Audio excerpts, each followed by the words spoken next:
Click record. All right. Welcome to the first session of the Ecom Start to Finish project. In this workshop, pretty much, we're going to be going through creating a new store. Not only what you've seen in just the Crushing E-commerce course I have on the Kingpinning site, where you're pretty much going through the basics, the setup, and all that. But we're going to take it beyond that, and really, I'll show you guys exactly every piece that we're putting into play when it comes to building an e-commerce store. When it comes to just getting it started, that's mostly what you see. That's mostly what you guys are doing, getting products on a store, a simple Shopify store up, and then figuring out how to send traffic that's going to buy that product from you. Most time it might be Facebook ads or whatnot. In this case, we're taking a completely different idea and approach about it, where that's where we're starting, obviously, but that's really only going to be what we cover in session 1 and the very first part of session 2. And then from there, you're going to start to see things that most people don't discuss, don't apply to their business, and don't really, crank out with. And this is the things that I do with all of my businesses to make them, an authority. That's really the whole idea of Kingpinning, is be the authority brand out there rather than just another income stream. So in this case, we're going to be diving through building our sock brand. This is something we just started about 3 weeks ago. You can see on the left side here, Booty Crew. That's what we're calling it. I'll get in a little bit more about branding and the idea behind the name and stuff like that in session 3. But just give you an idea, we're trying to be that unique brand. Booties is one type of sock, and then Crew is another style of sock. So Booty Crew kind of has that mix flair, that catchy name. We're starting on socks, but the idea behind this is that we're going to go off into leggings. We also are starting to add, and then later on we're going to start adding custom underwear as well. So it has that whole booty type of play on words going around it all the way. So let's go ahead and dive into session 1 here. Today's going to be a lot of just the foundational stuff. This store is already up, so we're going to go through a mock store of creating it, getting all in play, a lot of the beginner stuff that everyone needs to know to get started, but we want to cover it for everyone just in case, folks are here that are brand new, never started a Shopify store or anything. Just want to show you how easily it is to get these suckers up, get them cranking. And really in session 1, session 2, your initial thoughts are just get it up, just get traffic to it, just figure out what's going to work for you, and don't really worry too much about the specifics until you get some things kind of going. And then we can start to dive into session 3, session 4, when the whole idea is the unique brand, getting these things packaged appropriately, getting it to where we're having a back end and a monthly reoccurring offer, where we're setting up a monthly box offer for socks so people can pay $10, $15 a month or whatnot, and they'll have a unique pair of socks delivered to their door. That's going to really be the whole idea behind that, is we're not just trying to trade off one sale at a time, where we're doing the drop shipping to start off. All these products you see on the store, these are just found on AliExpress and eBay, and we're just doing this normal drop shipping system, where we find products from another vendor, we sell them at a higher price on our store. When someone buys on our store, we go to the vendor and purchase with their address to ship to them. That's how we start to find what's going to work, to find what niches are going to take off, to what type of socks really people enjoy, and to be able to get our brand name and our authority risen and growing without having to lose out on the front. We can really be breaking even here, or even losing a little bit, but in most cases we're going to probably be making money on the front end just drop shipping as we're setting up that monthly box offer. And that will lead into, when we have a monthly box offer, that's going to have a few advantages are going to be added there, where you're going to, one, it's going to be someone buying, let's say we charge $15 a month, and we're selling these I Love Elephant toe socks for $15 alone. Someone buys the monthly box offer, you're looking at an average reoccurring customer lasts about 3 to 6 months. So instead of trading that $5 to $10 of Facebook ads to generate that $15 sale or whatnot, we're actually generating a $45 to $90 sale. So your forecasting and your turnarounds are much better. And then also, we have it where we're going at a monthly rate, where let's say we get 500 new buyers in the first month or whatnot of the box offer, then we know that we can buy 500 unique socks for that are our own unique kind, not drop shipping them from any other vendor out there, but actually have a one of a kind Booty Cruise sock that's delivered, and we know then that the absolute guaranteed number that we need to order and fulfill to make it worth our while. So it makes forecasting easier. It makes creating an actual business really much more in play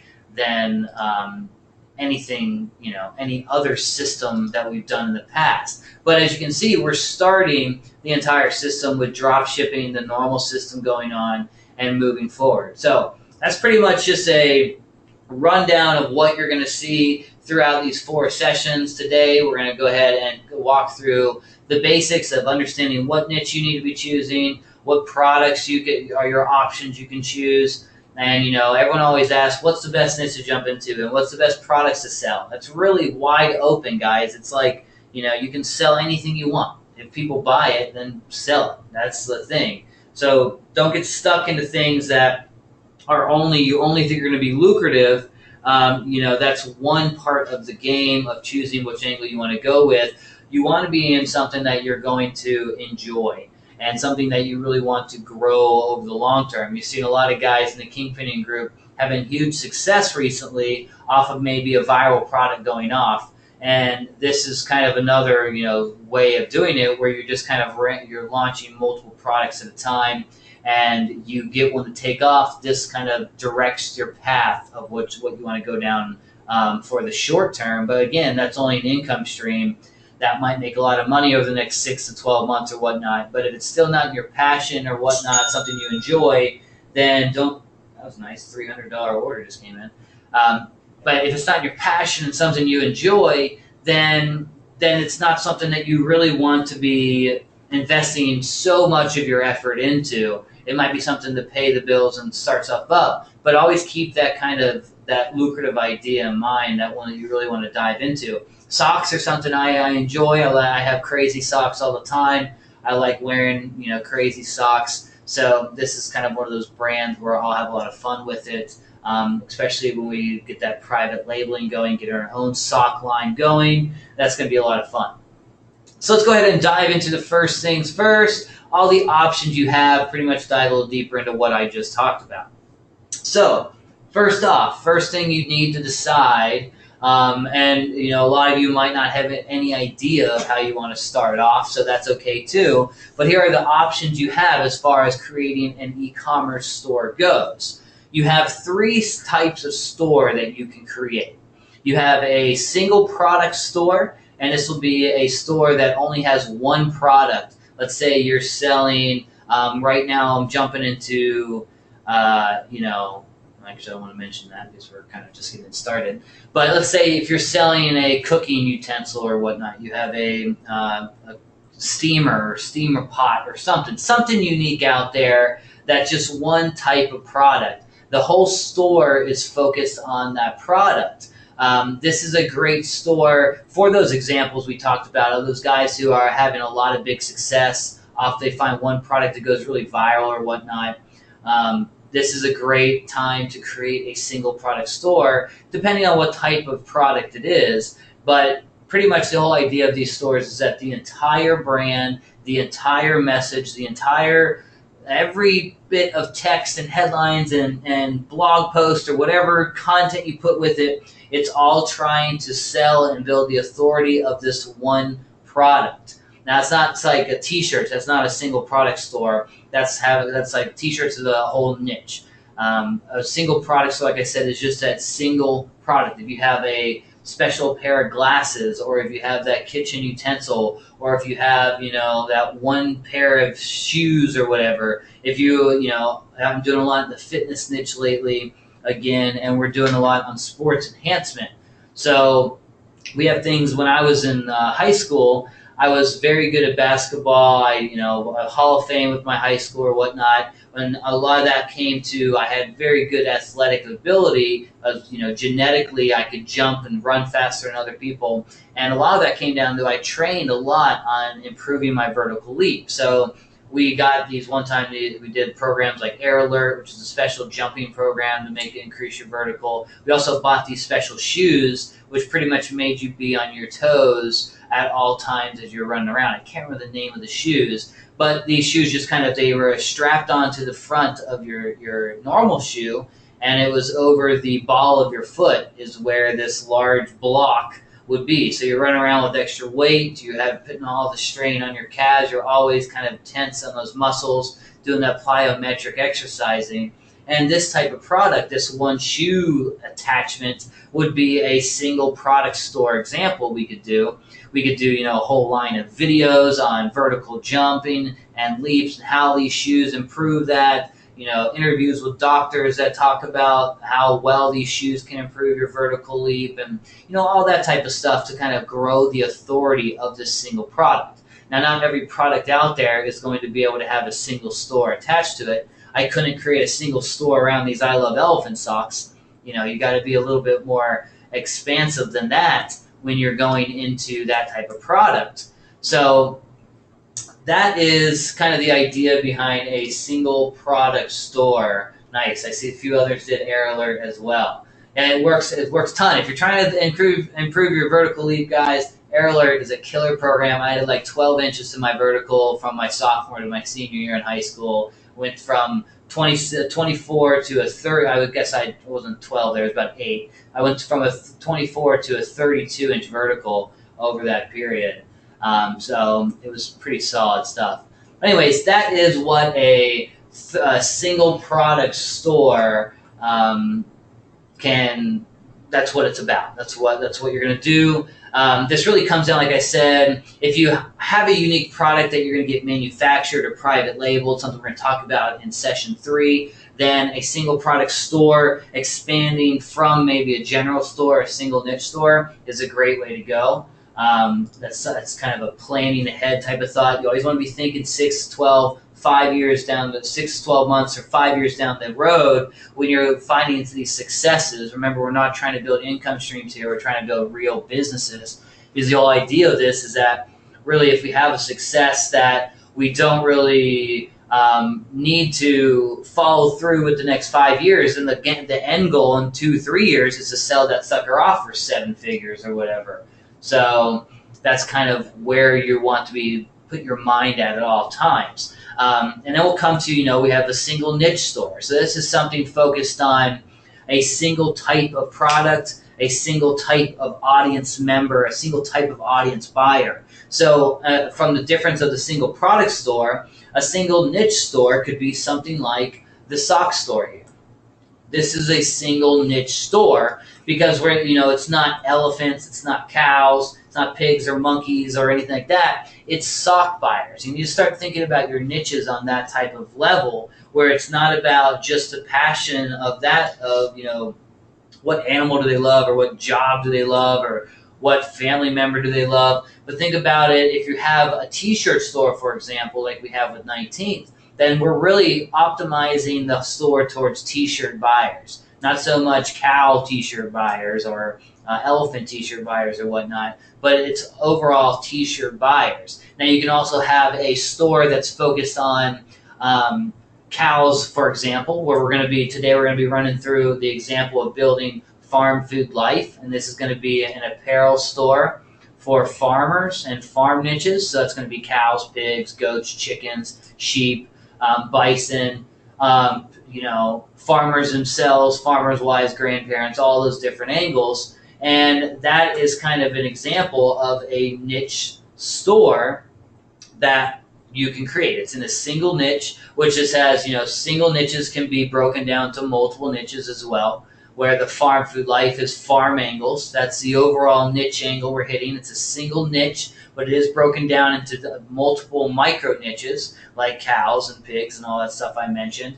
So that's another great store angle to jump into. If you have a industry that you're really passionate about, or you have some success already, you've run a bunch of t-shirt ads or you've run a bunch of product ads across multiple niches, and you've had a certain group of niches take off for you, this is a great time to think about a single niche store. This is why we have the Farm Food Life. We have a few other farmer niche stores selling other types of stuff out there going. The whole point of this is because we had a lot of success on cow t-shirts and pig t-shirts and goat t-shirts over the past few years, just on Teespring and all those different platforms that we started on. So we have these assets built up now where we have the cow fan page and the pig fan page and all that have gotten quite a bit of fans. Let's see what we got here. I think these cows are awesome.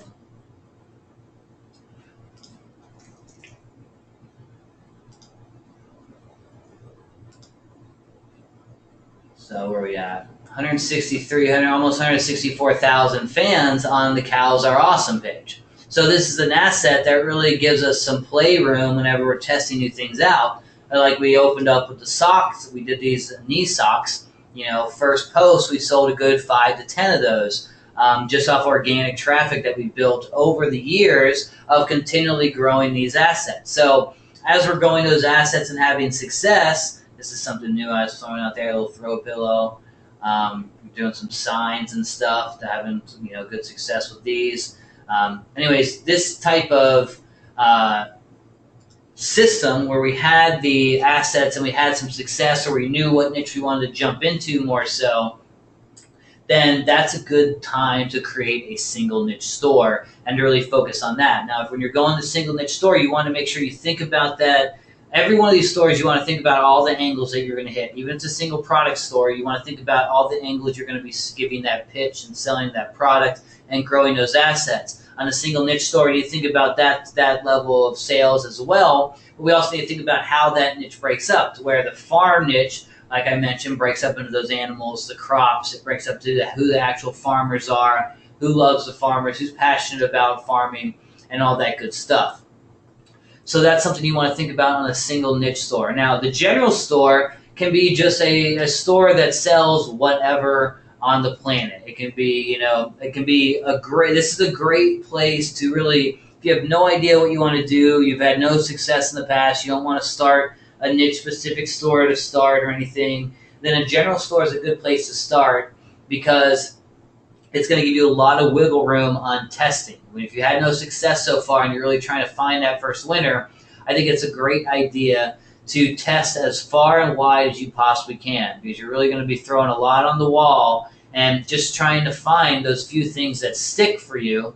And as they do, then you can roll into those assets. You can continue and follow up with them the same way we did on Teespring with the cows and the pigs and stuff. Once we had that first success on the cows t-shirts, then we launch another cow shirt after that first shirt kind of died off. And then once that died off, we launch another. And this has been a consistent thing that we've going on these niches, and more niches have kind of piled up on that. And that's what's caused this Cows Are Awesome page to get so large, along with our other animal pages and our farmer pages and the email list and all that good stuff we have going out there. So a general store is a great way to do that. 19th is pretty much our general store. It was, pretty much had a focus of t-shirts for a long time, but now, and we started t-shirts only, then we branched out into drop shipping a lot with t-shirts. So t-shirts has always been an element of this, but then we started adding in the physical product stuff. Then we dialed it back and went only t-shirts as I was trying some new brands out. And then now we're going back to where this is really a general store. It's mostly t-shirts, but right now we're starting to add a lot more products where we've got the signs. This is, again, hand-painted signs from some dairy farmers. This was the initial test that I knew. We tried that, and it worked. So that kind of pretty much is leading into the opening products for our Farm Food Life brand. And then we've had, some other stuff, which, let's see, I got a newer niche we're having some success with is elephants. So we're doing the t-shirts, but we also have just added all these physical products that are just being drop shipped off of AliExpress, eBay, and all that normal stuff. Kind of having success rolling in that direction as well. So a general store is great for trying out a bunch of niches out there across a bunch of different product types. And really, this isn't going to be something that's going to convert at a super high level. It's not something that's going to, dominate for you as far as resale value or anything like that, but it is something that's great for testing angles, finding the niches that you can dive into a little bit more, and allowing you to figure out your focus of where you want to go. You can see, like I said, we have a bunch of different product types here. We also have a bunch of different niches that we jump into. Pretty much all these niches are things that we have success with at this point, and we have either individual stores or niche-specific stores or product-specific stores in every one of these niches on the left, including quite a few more that we just I've had a kind of a back and forth momentum of of creating more stores and then dialing it back to only focus on a few that are working, and then having to kick again. Okay, let's get these assets rolling again. Because every one of these niches we have large assets with, and it's kind of sucks just to like let a 70,000 fan page, a liked fan page, and a 15,000 buyer list just sit there, even though you gotta put your effort into things that are working the best for you, but still we kind of go back and forth. And that's why with the general store here, we're kind of going back to having all types of products just so we can utilize all those assets going. So those are the three types of stores you can have rolling out there. If you're just starting, a general store is a great place to go. If you have a little bit better idea of what niche you want to jump into, what industry you want to jump into, or you have some past successes in some niches with some assets, then a single niche store is a great way to go. If you have a unique product or a viral product that's really taking off for you, then a single product store is really going for you. Let me think of a good single product. What are those airbags? Those like air inflatable, lounger. I think that's what I'm thinking. Here we go. What is the actual brand I'm trying to think of? Outdoor Land. I can't remember the name of this. Lamzac. There we go. So this would be a single product store. Shop fatboyusa.com. They moved to Fatboy. Fatboy bought them, I think. Or maybe that was the brand they were before. Here's a single product store, though. I'll give you an idea of what it's like to sell a single product on a store. All right, so what niche to dive into? This is I'm asked this all the time from people, and it's really a dumb question because there is no good answer to this. Like I said, anything that sells is a good niche to jump into. People buy anything, and it's really more about like I said, if you're just starting a general store where you're throwing a lot against the wall type of idea is a little bit better. But if you have an idea about your passion of what you want to really invest in and grow something into, then that's the niche you want to really dive into. Where socks is an example, like I said, where I like socks. I wear crazy socks all the time. It's just kind of a fun thing for me. So it's going to be fun for me to grow this into something more. And even down the road, if it doesn't pan out for me, or something I really want to be invested in for the next 5 or 10 years, then it's something we can sell off quite easily. But I have a good time doing it throughout the whole process. I have a fun time creating the unique private labeled socks ourselves. I have a fun time thinking of the packaging and all that stuff. If you're not into the niche, you have no idea about the niche or anything like that, then it can be a lot tougher for you. Not saying it's not something to jump into, because if something's lucrative, it's lucrative and you need to make some money. I get that, but you're going to die out sooner, or you're going to not enjoy the process going through, which is really going to be, making it tough on you for staying in the long run and really playing that authority brand game like we like to play. It's more about, we're trying to avoid the income streams, So what a good way to kind of find products that are going to be hot is literally just open your damn eyes. People ask that all the time. How are some techniques to find things that are hot, things that are selling? Like, look at the television and go to Amazon and just really, Google is your best friend. Find things that are selling. And every niche has a hot product going out there. You can look at the best Christmas gifts of 2016 coming up. You can think about it as far as holidays and peak seasons. We're right now on 19th. We have Halloween coming up, so we're doing the onesies on here. We had the onesie store before, which is something that we've kind of pushed to the side, mostly because I wasn't very passionate about it, and we had a big push there. Sold quite a bit of those onesies, but now Halloween's coming up, so we're going to be pushing that very hard again, through the onesie store as well through the 19th store here. So it's really about thinking about the time of year, the types of products people are really into, and then also when it comes to those hot products, how can you handle fulfillment? You know, if it's an iPad, you're not going to be able to sell iPads because that's Apple's game. So you got to be thinking about the products that are available to you. I know a lot of people who are selling the Lamzac product there that we showed, and selling a ton of them, and that's mostly because they're keeping their eyes open on Facebook.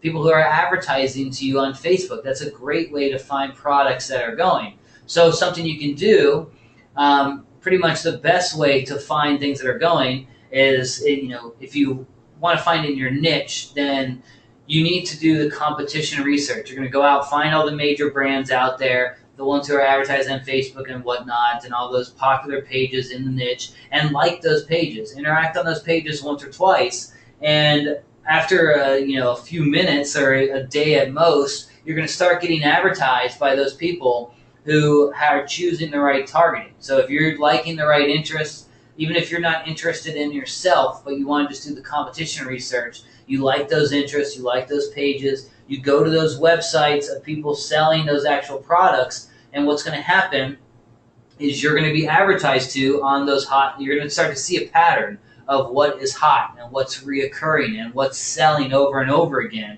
And that's going to give you the in on what is really taking off in that niche.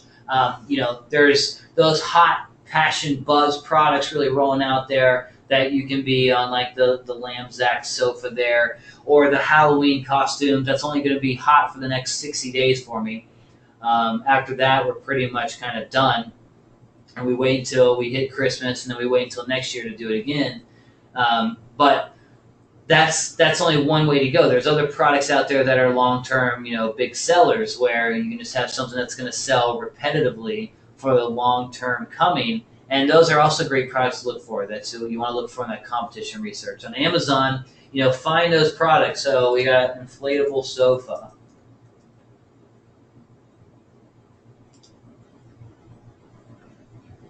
So something you want to look at is look at the related products and frequently bought products that they show down here. They're showing 3 different ones that they usually buy. That's a raft. These are all just kind of ideas of other products. Amazon's one of the best spots to go to find good products that are going to fit in your niche with things that are going. So if we didn't know the Lamzac, we're saying festival, let's say outdoor tenting, outdoor tent. So if you're doing an outdoors type of niche or whatnot, camping tents, click on this, has a whole bunch of reviews, Sundome, 4-person, and then what we're seeing here is that people like to cook outdoors. Oh, who would have thought of that? So that's the other products we're going to look at. This is that's not cooking actually. I was thinking that looked like a hot stove there. It's like an air pump. And then we got the lantern, and we've got the set to the extra spikes and the set to actually put the tent in the ground. Then we have the air mattress. So these are all things that you want to have on your store. The outdoor light gear. These are all products that would fit perfectly if you're selling tents. So that's what you want to really think about. You're fucking killing me, John. And that's exactly the type of things you want to be thinking about when you're diving into your niche. So that's pretty much the type of niche that you're jumping into, the types of stuff that you want to be looking out for, the products that you want to sell. Now, there's 3 different styles of product fulfillment that we can go on. All stuff we've talked about before, but these are the types of options that you can start your store with. We have, first off, custom merchandising. Okay, so this is products that we can customize and create our own t-shirts. This is all stuff I'm sure every one of you guys have seen us do.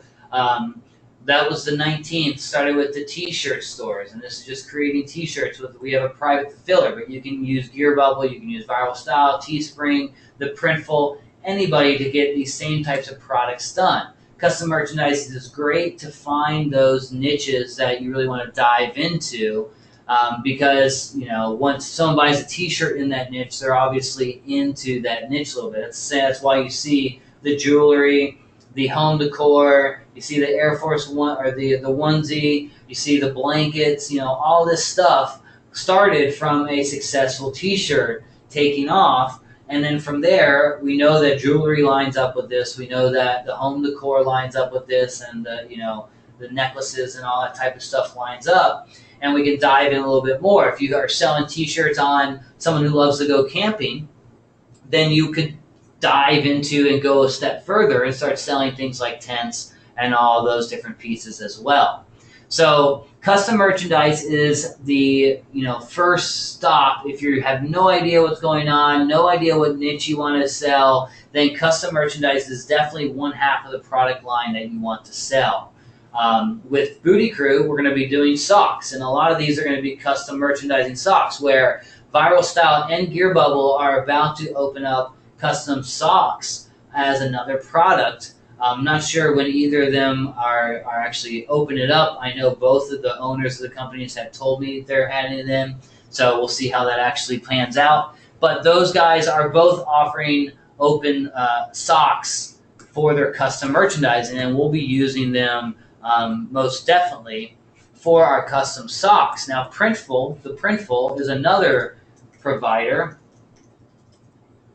who currently offers socks. Now, the Printful is a little bit higher priced than the others. They do very good quality products. They have a different type of product style as well, where they've got the socks where the others don't. They have leggings that the others don't. They do the pillows that are actually stuffed, so they're throw pillows, where Gear Bubble has pillowcases, but they're just kind of the large pillowcases. But they have a large variety of products. And they're kind of, if you want to do custom socks, sublimated socks, that would be the best place to start right now. Leggings as well. So that's kind of, we have that integrated. All these guys integrate with your Shopify store too. So we have that integrated with Booty Crew, and that's for our future custom socks. We also are using, this is something we'll talk a little bit more about in session 3, but we have a few other providers out there who do some custom socks, and this is kind of getting more on the private labeling side. But these guys, Ever Socks, we've got, I think, Socks Prints is another one here. All these guys offer us ability to do our own socks in the style we want. Ever Socks is a good one here. They cost a little bit more, but they actually offer the printing labels as well for our products. But this is, we pretty much, when it came to socks, we just had to do some massive research, went out to Google, found some companies that offer this easy platform setup. Now, this doesn't integrate with Shopify in any way. This is all, you have to do it like an actual business and, call them and send them orders and stuff like that. But this is a great way to get getting your box offer started, like we talked about before. You can take it another step further and go to the actual straight up manufacturers. We're reaching out to a lot of manufacturers in China and a few in North Carolina, and we can get our own socks created there as well. It costs much less, but we have to do a lot larger orders, and this is all kind of a one-stop shop place. So good short-term type of provider. Anyways, that's kind of just going on the custom merchandising side. That's one style of product that's very successful getting started off. Now, from there, if you're just starting out and you're throwing a lot against the wall, I highly suggest you have custom merchandising. I highly suggest that you do drop shipping. So drop shipping is, again, where you have all these physical products, these jewelry pieces. This is drop shipping from AliExpress and eBay.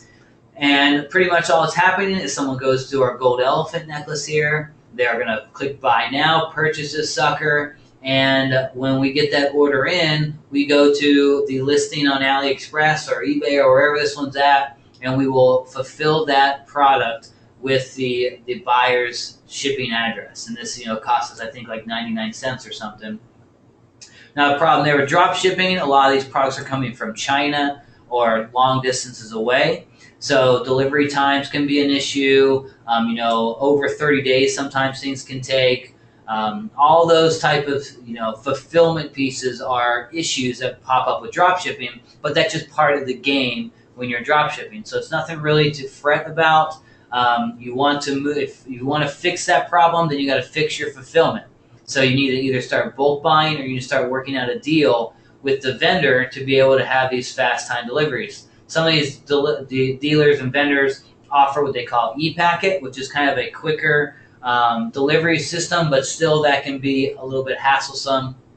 It offers a tracking number sometimes, which sometimes can be a little hassle too. You always, if you're going to build an authority brand though, the first step to open it up is drop shipping and custom merchandise, and then working out that fulfillment to actually be a good provider for your customers. So with Booty Crew, we're starting off with custom merchandising and drop shipping. Everything you see listed is drop shipping thus far. And we're starting up with the custom merchandising with the Ever Socks, like I pointed out earlier. And that will be our opening box offer, our private label step that we'll be talking about in session 3. So the other two styles of going physical products that we'll be talking about, like I mentioned, private labeling, just pretty much taking a product that's already created, having your logo put on that product, and having that bulk order of what you have going. You can use a middleman fulfillment. You can use the vendor, if some of the vendors will have that fulfillment set up for you and all that good stuff. And then you can have something uniquely manufactured where, my throat is killing me, where you are going to have the manufacturer maybe has something that they're creating, a necklace or whatnot, but you have something unique added to it where it's completely different. You're a one-of-a-kind provider of that product. You really are going to be reaching out to the exact same vendors in this case. Alibaba and doing Google searches is going to be your number one way of making this happen. And you're pretty much just open up a conversation with them and letting them know your specifications. Is this capable? Are you able to do this? Most of these guys just have if we're socks, for example, it's just a large seam. There's 1,000 seamstress in a warehouse sewing away each day, creating these socks. So we just need to give our specifications. We can have our one-of-a-kind sock sewed up for us and sent to us, where no one else is going to be able to offer that same type of sock. Same thing going with the jewelry and stuff. These days we're having a lot of programs open up which are allowing you to do some pretty cool jewelry. What is this? Shine On, I believe. This guy's reached out to me. We're going to play around with a little bit. This is unique high-end jewelry, which you can do like gold pendants and stuff like that, which is pretty cool, and be able to sell, a very unique type of product. Right now they're just set up kind of like a Teespring, where this one has done very well, we saw. I can see why. Pretty cool little necklace going on, but I think they sold like a couple thousand or something like that of this, selling at $50. Minimum gold plate is up to $80. So you're selling higher end stuff, but this is all unique, custom type of stuff. So there's lots of providers out there, lots of options, and again, depending on the product that you're selling and the stuff you're doing, it's just going to take doing the research and finding that stuff out there. All right, so that's kind of the basics of what's going on. Your options jumping in. Now we can kind of talk about getting your store up and created and all that good stuff, getting rolling. I just had a wisdom teeth surgery about a week ago, and my mouth is still quite sore, especially now I'm talking so much. All right, so creating a Shopify store. First off, go sign up with Shopify. You get a free 14-day trial. Very simple stuff. Farm Food Life right now is just set up with a 14-day trial. You want to pretty much, I'll have a little e-com checklist for you guys of getting everything started. Getting a Shopify store up quickly is very simple, very easy to do. You just got to bust out each step. Pretty much we're starting off step 1, decide the niche you want to jump into. Easy enough. We talked a bunch about that. Step 2, decide on the niche you want to jump into, or excuse me, decide on the products you want to really dive into. You're going to do a lot of research. Look at all the custom merchandising options out there. If you're wanting to find good designs, some of the best places I go to are going to be Google and Pinterest. So let's go, we'll look at like Pinterest.com, and you could do, one way is to do source, and then any website. So let's say Gear Bubble, for example. This is going to give you all the stuff that's been shared on Pinterest from gearbubble.com recently. So this gives you good ideas of designs that might be working. It's, a lot of times, like all these right here are just the actual vendor themselves, the marketer themselves uploading to Pinterest. But in a lot of cases, you're going to get to see, some ideas. Daddy girl used to be his angel. Mommy's mine. Dutch. I'm a Dutch woman. I can be done in all different types of nationalities. Dad is my angel. So these are all just giving you ideas of other designs out there that might be doing well. You want to look at the pins, see how many pins are going. Train like a beast, look like a beauty. This is one of the best-selling product on Gear Bubble, best-selling necklace, or at least it was for a long time. Not sure if it still is. Just giving you some ideas. Here's again, cats making you happy. It so much. Started that design like 3 years ago. It's pretty much been copied by everyone in the world, which is awesome. We've all made a lot of money from it. But again, just giving you good ideas of product and t-shirt designs, custom merchandising designs. You can do all the other platforms out there. Teespring is another one. Good ideas, blah, blah, blah. You can just go through a normal Pinterest search, and we're going to search, let's say, elephant shirts. And we're going to get some ideas of stuff that's being shared. We're going to see this type of search is going to show you a lot more of things that are being actually really shared a lot. 7.3 thousand, that's something you can mimic. Have a design, do that a little bit better. This is kind of something, an idea you could take on an all-over print and do that same style where you have the elephant just half out there. You got the baby and the mama. We've done a version of that a while back. That's done pretty well in elephants. So again, this is just kind of one of the ways to research custom design ideas. You could do it any other way. Let's say engage coffee mugs. So again, good ideas you can take, you can redo, you can upgrade yourself, and just kind of make a little bit better. Give you an ideas of how to go about your custom merchandise. Now, with AliExpress and whatnot, again, you're just going to be diving in, doing the research on the actual platform. Google, if you're for any type of custom merchandise, we'll go elephant t-shirts. So you can look at other t-shirts out there in the images section. You could do elephant funny sayings or funny memes might be a good one. So you can take these wordings of something that's good, make a better design out of it. Anything unrelated elephants is irrelevant. That might work on a t-shirt. That might be something to try out. Different things like that. Now, when you're looking at drop shipping items, you're just looking on AliExpress or eBay, and you're just searching, let's say, elephant rings. So here's some ideas. So you want to look at the star rating, we'll look at how many has been ordered. I like to put in sort by orders. So we're getting an idea. You can see there's just some of the ones that we're actually selling on the 19th store. Sounds like $15, $20. They cost about $1, free shipping as well. You can do, for eBay, you can look at what they call watchcount.com. And this shows you the most watched products on eBay. So let's say elephant ring.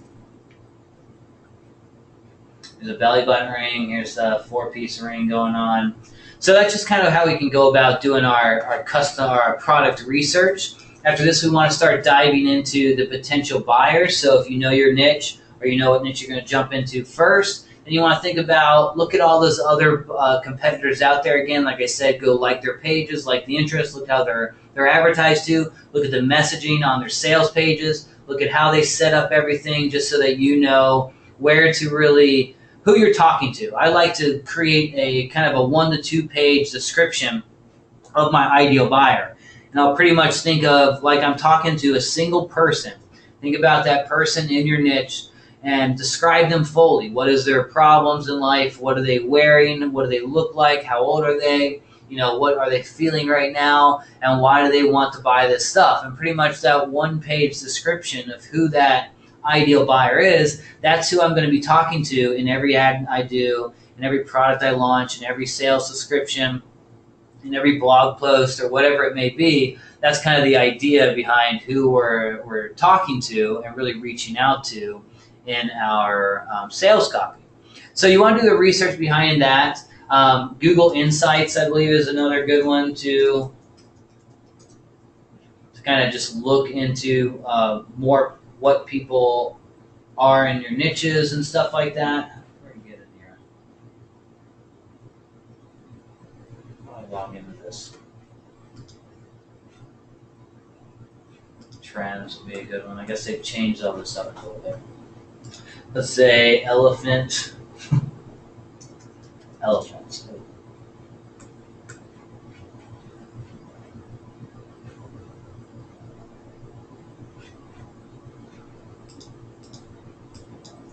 Let's spell it right.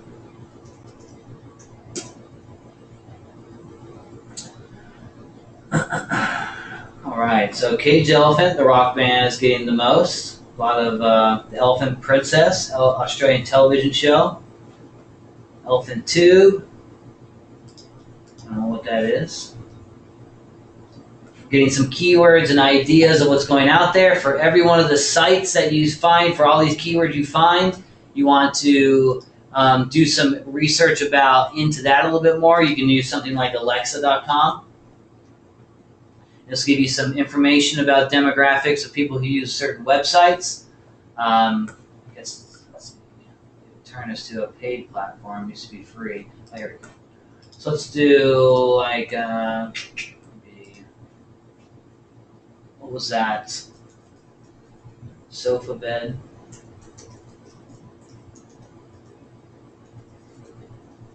I'll do elephant.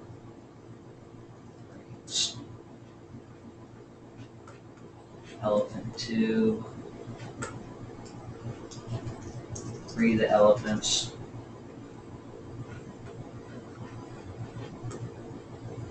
Born Free Foundation. So that's something we can look into. This is for freeing animals, I'd say. So you know, just kind of an example. You dive into, you get a little bit of information, their traffic. Typically, they'll have demographic information as well. So we got mostly male are the internet average here. Graduate school, home and work. If you sign up for this, used to give you age data and stuff like that. There's a few other, I can't think off the top of my head, that give you some age stuff. But this is another area that you can use something like Facebook Insights. This will give you some ideas on the fan pages and stuff like that. You'll get some demographics on the age groups that are interested in that stuff. So definitely look into Facebook Insights. And this is all just understanding your audience a little bit better. Quantcast, yeah, Quantcast is another one.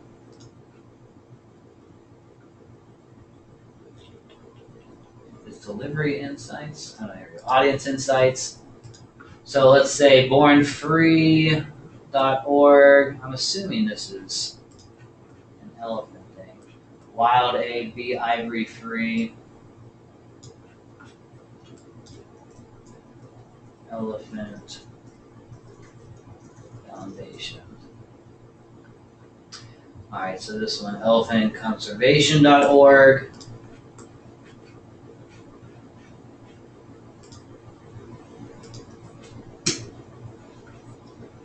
The traffic data. Not enough data for that one. But again, you can go on Facebook Insights and start looking for elephant Asian Millennial Elephant Foundation. Looking at 25 to 34 men there. No other ages with 25 to 34 men. That's interesting. But 80% women, again, just looking at who your ideal audience is, really understanding them so you know where to go from there. Now, next step is to create a unique email. To start off, you can just use a Google email. Nothing wrong with that. You do want to get that changed ASAP to a business email, just for the authority of things, to make it a little bit easier. For any new store, we'll just sign up with a Gmail to make it simple. I think we did farmfoodlife@gmail or something. farmfoodlifestore@gmail.com. I can't remember exactly. Next off, you want to go ahead and purchase a unique domain. You're going to go ahead and set that up. Brand naming and stuff, this is always something students get really stuck on, and they have a lot of questions about what they should call their brand or whatnot. Really, it doesn't matter too much. I mean, it is important just because you want to have that unique kind of catchy name. But to start off, it's not really that important because you can always change the name. You've not made any mark on the world yet, so it's not really nothing to worry about. Just get something going. Don't make it salesy. Don't make it dumb and cheesy. Just really kind of something to brainstorm over a long period of time and kind of have something catch your eye. Look at, again, the competitors out there, see what they're called, see what type of stuff you're offering, and go that way. When you have all that, you're going to have Shopify set up. From here, we can go ahead and go into the settings, and we're going to edit all of our settings going on. Been logged out too much. So we have our general settings. We want to make sure we're thinking about SEO. We're thinking about all that stuff. Farm Food Life we got here, account email, farmfoodlifestore@gmail. This is why we want that custom email. We don't want to have the same email going for a bunch of stores or anything. Customer email, this is what they're going to see. This is why it gets important to have a unique and brand labeled email soon. You can just go with a business Gmail account, and that'll allow you to do like contact@farmfoodlife.com or whatnot. That'd be something to think about.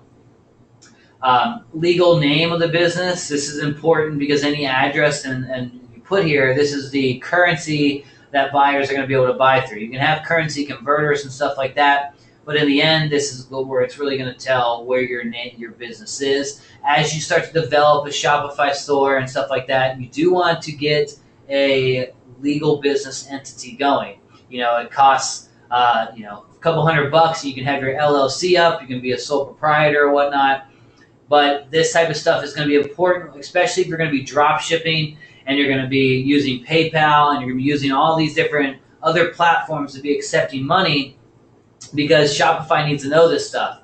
If you're an international seller, that's going to change up the game quite a bit, where you can still sell anywhere. You can still sell the same way, but you need to be looking into your local laws on how you can sell to the U.S., how you can what legal business entities you have going on. For each country is kind of a little different. So you can set up an LLC in America. There's certain ways to do that as well. So that's something to look into just to make things a little bit easier. But you want to have all this definitely filled out, legal business name or whatnot, and then filled, but MB3 would be us. Time zones, set that up, nothing really big there. Next off, we want to go into our payments, which this is going to be for your Shopify payments. You want a complete account setup. Again, that's going to be the address of your legal business is going to be important because this goes through Stripe, and Stripe will not be able to use some countries. If you cannot use Shopify payments, then just use PayPal. There's nothing wrong with that. Something you can definitely do. What's the other one? 2Checkout, I believe, is something people use whenever they have trouble with either Shopify and PayPal. They'll use 2Checkout. There's other options out there. Stripe Atlas is another type of option you have going. We're starting to add in Apple Pay. And pretty much I'll set up Shopify payments for my store. I'll set up PayPal. I'll even set up Amazon payments. So this gives buyers options on what they want to do for purchasing what they want to pay, how they want to pay for the products on your store. So very simple stuff, just kind of go through the whole situation here. Payment authorization, automatically capture payment for orders. You can manually capture payment for orders. That's going to, kind of be a little bit hassle-some for you. Checkout. This is going to be just a few things you want to change in here. That usually I think accounts are disabled is the default. We go with accounts are optional. There's the option to create an account. We have a few things that come into play later on in the system, just to kind of convince them to create an account because it kind of adds a few things in there. Full name, required last name, company name, no problem. Address we need, phone number we don't need. This one right here, we want to make sure that we automatically by default are having the customer agree to receive promotional emails. I think it starts off with does not agree by default, but you want to change it to agree. This will pretty much take care of all the legal situations for us on the back end. In a lot of countries and a lot of laws, they have it where you have to, and for good reason, you have to get the permission of the buyer and the person who's opting into your email list to be able to promote to them later on. This pretty much just has them, by them clicking the checkout button and the buy button, they are agreeing to receive that promotional email. So pretty much goes hand in hand. All right, automatically fulfill the order's line items. No, we want that to happen after we fulfill, since we're drop shipping. You can have it automatically fulfill the order's line items if you have it kind of set up with Zapier or something to automatically go through. Additional scripts. This is something you can add in later if you're doing some other, adding other tools and add-ons to the program that doesn't come through an app form. You may need to go through additional scripts. Back in the past, we'd have to add in our Facebook code here. These days, we're using some good apps to make that easy, to allow the Facebook Pixel very easy installation. Our refund policies, privacy policies, terms of service, just click generate sample terms of service, generate samples, and you'll have those initial legal statements needed in there. Next off, we come to shipping rates, which a lot of people make a big deal out of, and it's really the simplest thing on the planet. Think about how much you want to charge for shipping. I usually go with a standard $4.95 shipping rate. I like to change up the names just to make them look a little bit better. So we're going, this is United States. This store is only going to be for the United States. So instead of just standard shipping, I'm going to go with insured, standard shipping and handling. And this is what customers see as they're checking out. So that insured kind of gives them a little bit more clarity and a little bit more authority to buying. My standard rate is $4.95. Since we're selling signs and stuff here, we could go a little bit higher. If you wanted to go by every pound or whatnot, you're actually including weights on different products, then you need to know how much your shipping costs are. That's really where it's going to be. Look at your costs that you have and then set up the same rates on your store. In this case, I'm going to go 0 to 5 is going to be a $4.95. I'm going to go with a middle ground of a special weight at 5. We'll go with like a 5.1.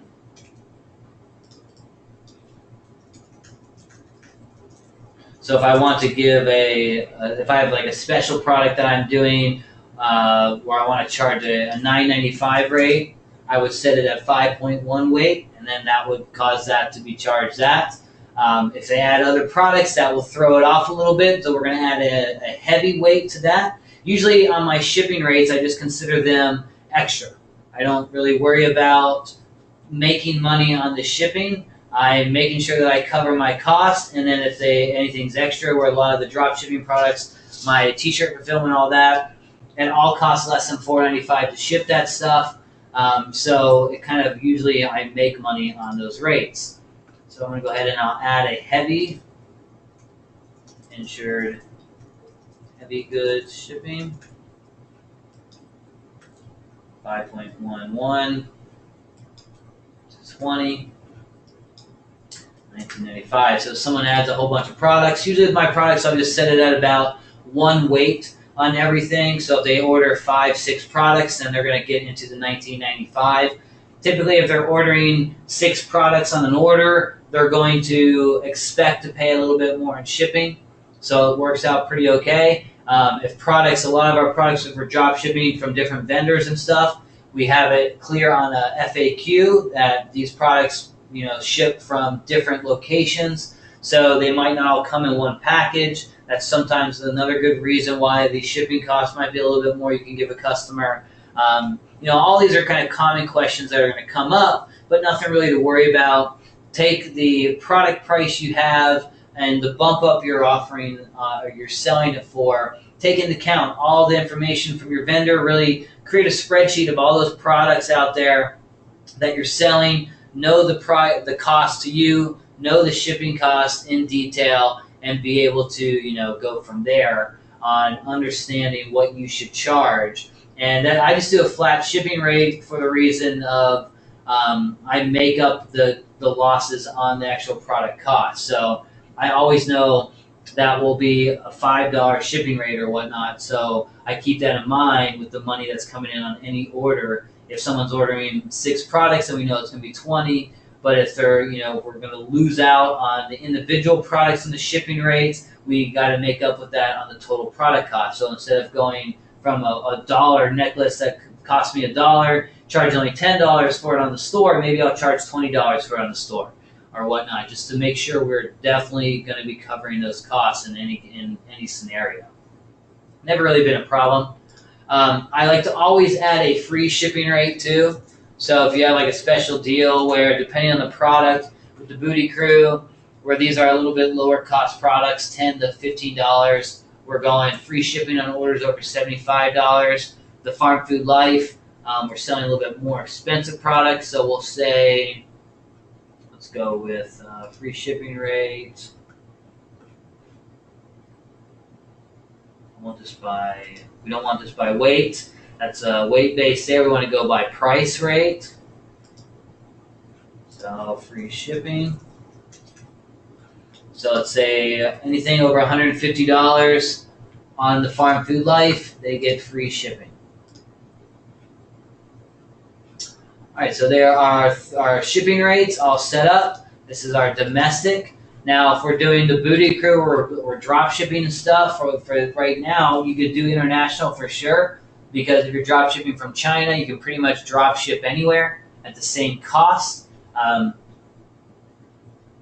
wouldn't do that on the Farm Food Life or the 19 store, because we have a lot of American fulfillment companies in place. So with T-shirts, for example, or the signs are actually hand painted by a dairy farmer herself, and shipping internationally would cost us a buttload, and that would really cause a little bit of havoc. So we won't add international, but you can always add any other countries as well in there. Taxes, it's up to you if you want to charge taxes and include them in the prices. I don't. Taxes will be charged on anything that's bought in your state. So again, that comes down to your business location and the address you put. That will just include the tax of your state or whatnot. No big deal. Notifications is all the stuff that's going to be happening automatically when someone buys. They're going to get a confirmation email. When you fulfill an order, there's going to be a confirmation email sent, and the shipping and all that stuff. You can change all these emails and all these automatic things, notifications going out, to include anything you want. So with your confirmation email, instead of, this is just kind of, if you've ever heard of the app Receiptful or whatnot, this is all Receiptful is doing, is it's creating a prettier notification. And if you have a developer, or you know a little bit of coding yourself, or you want to create your own, you can do that right here. You can even have it set up to where it chooses related products. It can even show products from certain collections or whatnot on that situation. So that's something to kind of think about going in. I don't know code well enough to be able to do it all myself. So we usually just kind of use apps for this type of thing. But all this can be done automatically. Now with products when we're drop shipping from China or whatnot, I'll often add in the order confirmation emails and stuff about our shipping times, saying if you ordered such and such product, Some of these products do come internationally and could take up to 30 days to be delivered. I also let them know in this situation that certain products come from different vendors and they won't come all in the same package. So this kind of cuts down on the customer support emails you're going to get. You're still going to get that question, all of those questions all the time, but just kind of showing them as often as possible that this is a scenario cuts down on those type of hassles. That's notifications.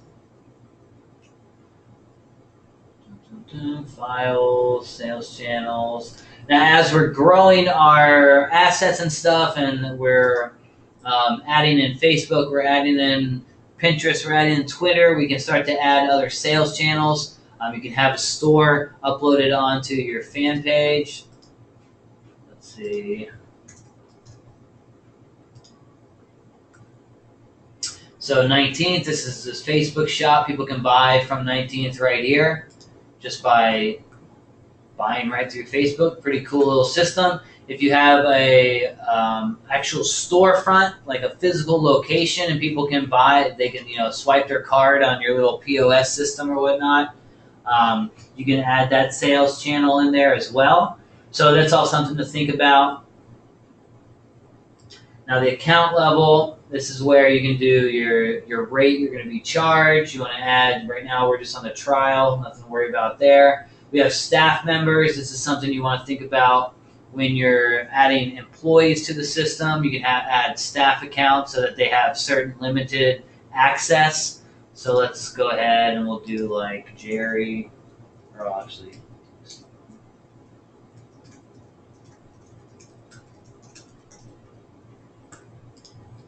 so sends an invite.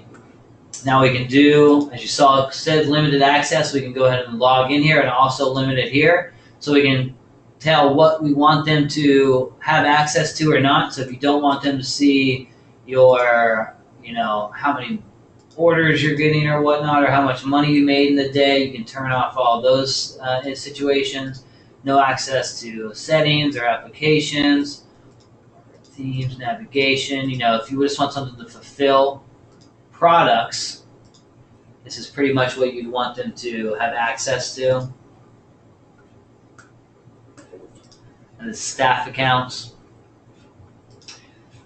All right, next off we want to go into our online store, which will be under sales channels. That's the one sales channel we have set up. If you have Facebook and Pinterest and all those other ones, then you'll have those options as well that you can edit.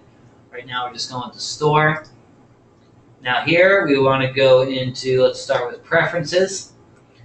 This is our SEO data. So this is stuff that's going to show up when people search on Google once we start to get some traction on the store or whatnot. So if we have certain keywords that we want the store to be associated with and really work on SEO, something we'll talk about in session 2.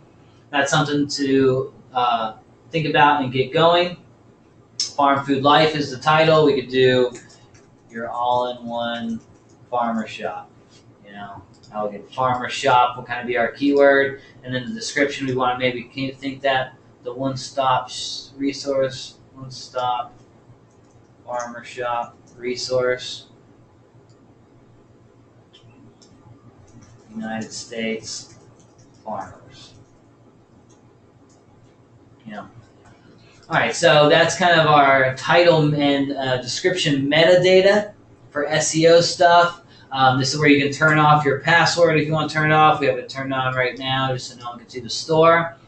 If you want to do the Facebook Shopify pixel integration, this is where you would add your pixel ID. We're going to go ahead and we'll use an app here in a second. I'll show you guys. And then we want to definitely add in our Google Analytics account. So what we can do is you're going to go Google.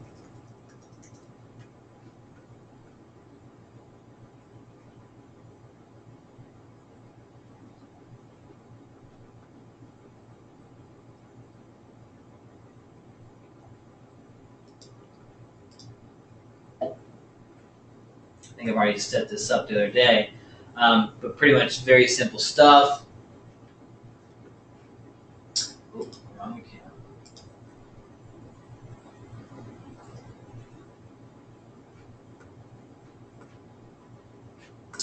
So we go to admin, you go ahead and you go under account, create new account. And then from here, you'd follow the directions, get tracking ID. You'll get this little number that you add in, and the code, it'll be a whole code or whatnot. You just copy paste that sucker in there, and you'll have your Google Analytics set up. You want to definitely turn on Enhanced E-commerce, and then into Google Analytics itself as well. You'll have options to turn that on as well. So when you create your Google Analytics, you want to dive into that.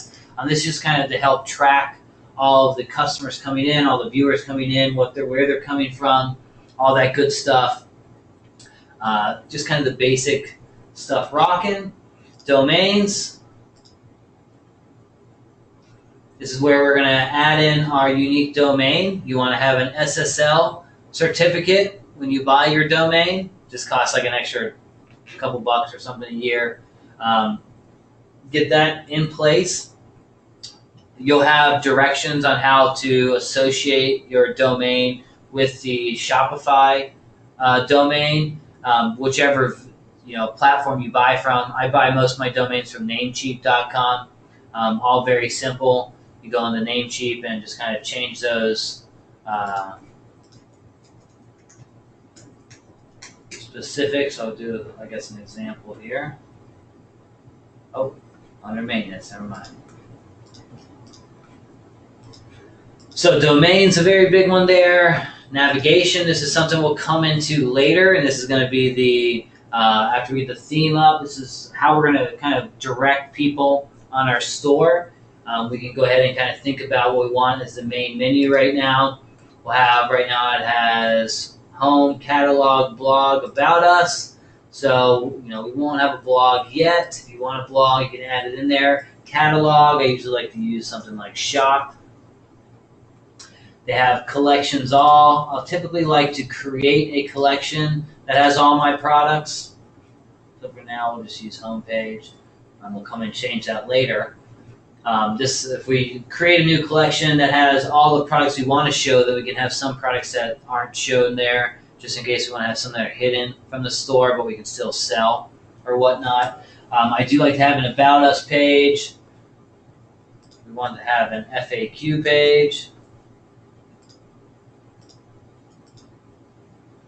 Now, home page. And then we definitely want to have a contact page.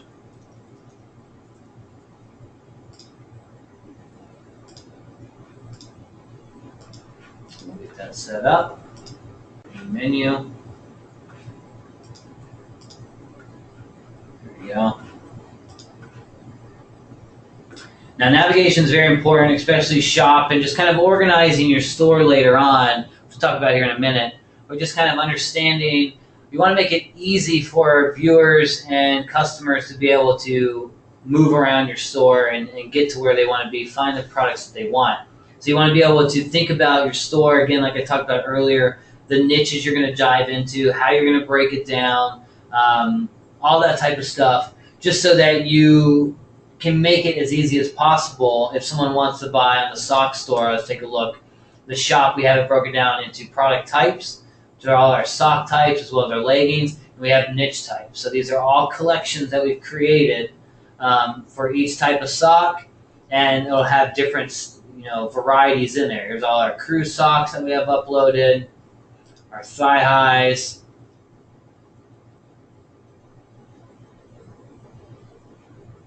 and then we have, all of our, let's say, flower. We have no flowers yet, I guess. So maybe some food. So these are all our food-themed socks and leggings and whatnot. Definitely need to improve upload times on our pictures. There can be a few things going on there. Our picture size can maybe be too big, which we're going to use an app here in a second to kind of help that. Or possibly we have a setting in our theme going incorrectly. Maybe it's showing too many products. I think it's just the image sizes, honestly. Anyways, add our brand name. I think now we get to go to pages. This is where we can add our pages. So we have our About Us, our home page. We'll add that FAQ. FAQ. Pretty much we'll just kind of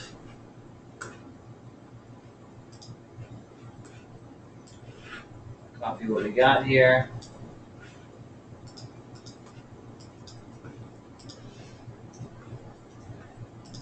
Make sure if you're copying that you change the anywhere it says Booty Crew to farm food.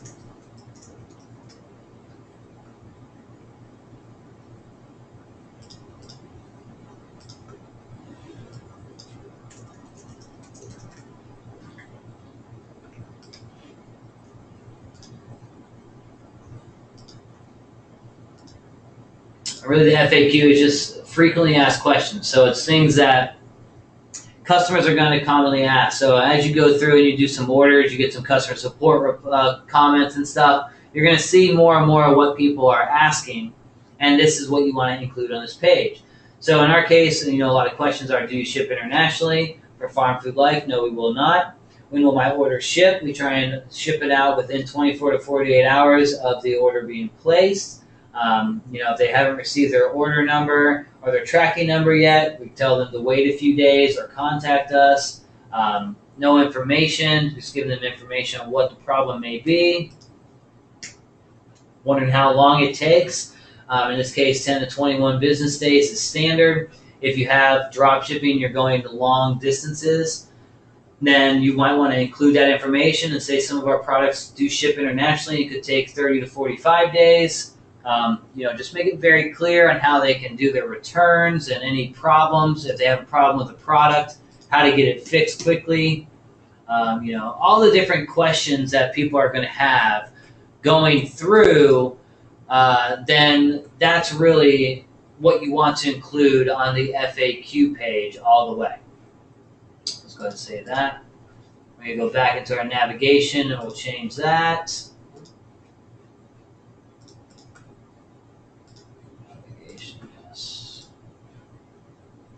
Good. Edit, FAQ, save. We could do our About Us page too real quickly. We'll just do again. Think about your keywords.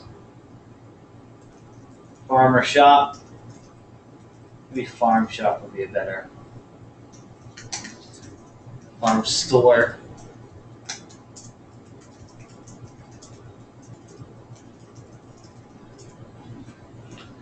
You can definitely get into that a little bit more. You don't have to get really intense on your About Us pages. You can just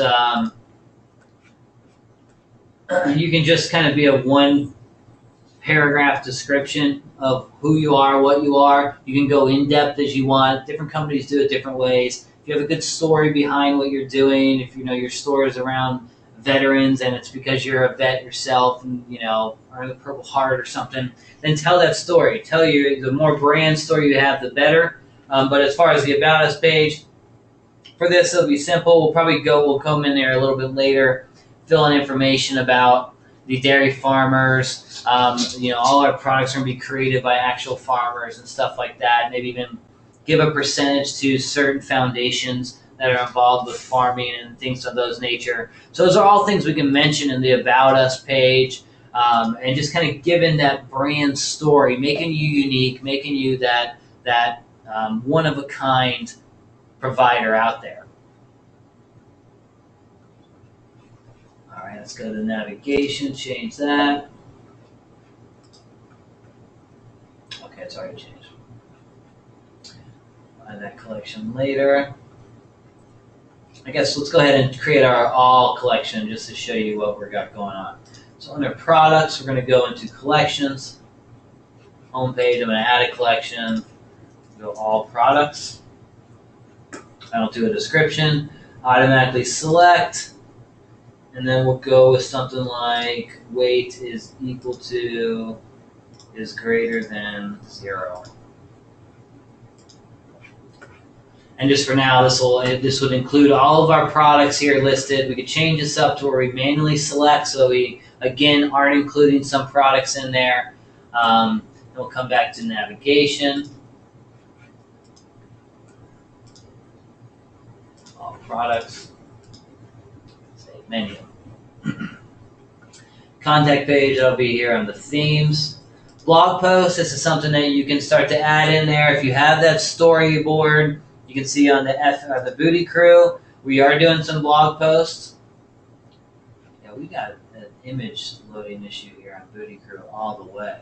That's gonna be a problem. You can see we have the blog post going. We got just cool stuff like employee profiles. So we have everyone kind of did a little short kind of who they are, what they like. Welcome back. I have Corey is our content director, and he's our writer pretty much. So he's coming in and he writes these little employee profiles. This is Kelly, our customer community manager, and pretty much asks her questions. What's her favorite color? Favorite TV show, favorite pair of socks she owns, dream pair of socks, whatever it may be. Just kind of fun little stuff going on. We're also giving information about become a master in the art of washing and drying. So just kind of information about the different types of materials that our socks come in and how you can take care of them a little bit better. All that good stuff. So just kind of creating more content to add to the mix, as well as adding some storyboard to it in it as well. All right, so let's come into themes. Now you have a few options when it comes to your themes. You can go with a free theme, which if you just visit the theme store on Shopify, we'll have a whole bunch of free themes. Now typically people like the Brooklyn theme. Let me go sort by free. Brooklyn here. I've used this a few times as well to get started. Now keep in mind you get what you pay for, so you're going to have a lot of limitations to this type of theme, but it is a good theme to start with. My teeth hurt. Pretty standard. Looks pretty good. Add to cart system, has a little box roll out there, all that going, whatnot. Now, free themes, that's pretty much the standard one people like to go for. Again, you can choose from the whole plethora they have there. Now you can go for paid themes as well. What most people really like, and what you can see 19th is, as well as Booty Crew. This is Out of the Sandbox, the Retina theme. So outofthesandbox.com, themes. This is the Retina theme, the Austin version. So they have a lot of other, pretty much the same styles, but I go with the Austin and edit it away. $160, costs a little, pretty penny, but it's very much worth it. Makes it very nice. Now, I do have a coupon code with Out of the Sandbox I set up with them. So if you want to buy any of their themes, use the coupon code KINGPINNING. You can see right here. You get 15% off. I don't make any money from these sales or anything. They don't have any affiliate program set up, which sucks because a lot of people have bought these from my recommendation. But go ahead, take 15% off if you like these. I do like these themes quite a bit. They work very well. They look nice. Now, the top line of what you want to kind of go with would probably be a custom-made theme. So you can have a developer create a theme for you. Very simple, any way you want. A few examples of custom themes out there. America as Fuck. This is a very big selling website, very big seller that all of you, I'm sure, know. This is his store. He sells lots and lots of shirts, lots of Trump stuff. Over the top America, but you can see his theme is very, it's his custom theme he had built, very simple stuff. You can go into just the sales page, see how it's laid out. Pretty much the way I've edited 19th is to fit this setup too. So let me go to the sales page. So very simple, big buy button. A few different versions. That's new. Add in the pictures there. I like that. The reviews on the bottom. More recommended products. Just seen. This is I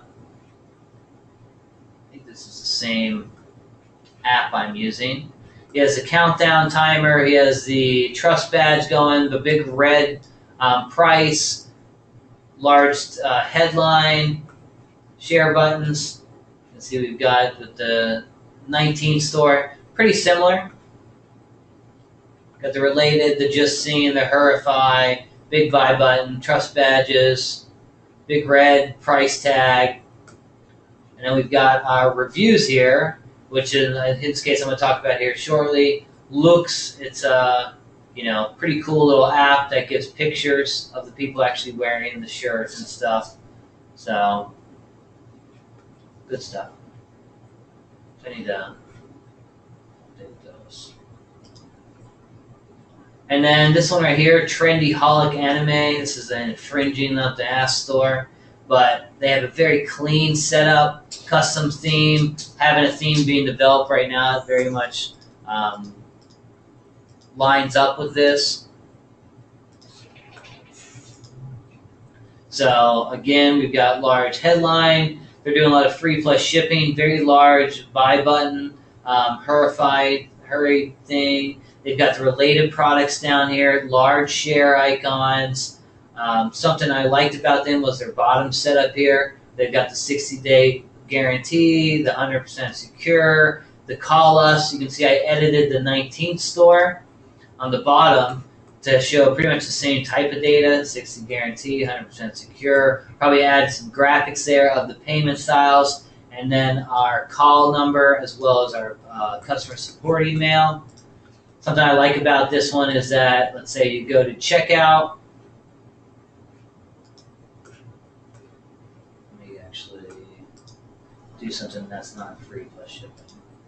So buy now, I'm going to click checkout. We have a little pop-up usually. Maybe not. If I click here. Hold on. They usually have a pop-up that has recommended products as well. Let me find a bestseller.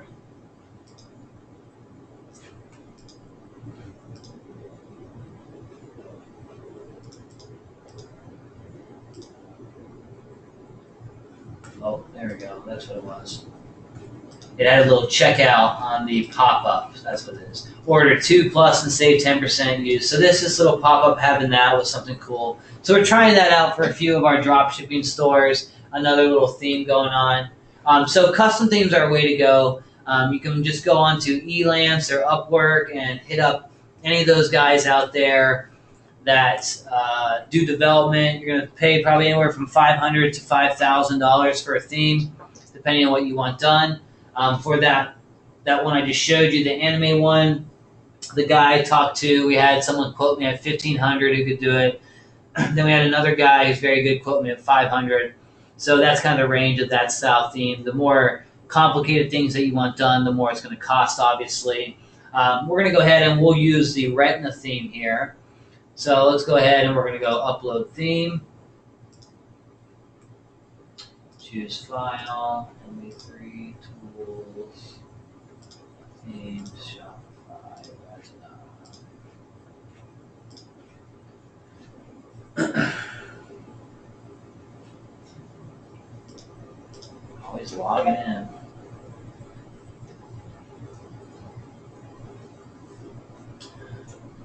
All right, so let's try it again.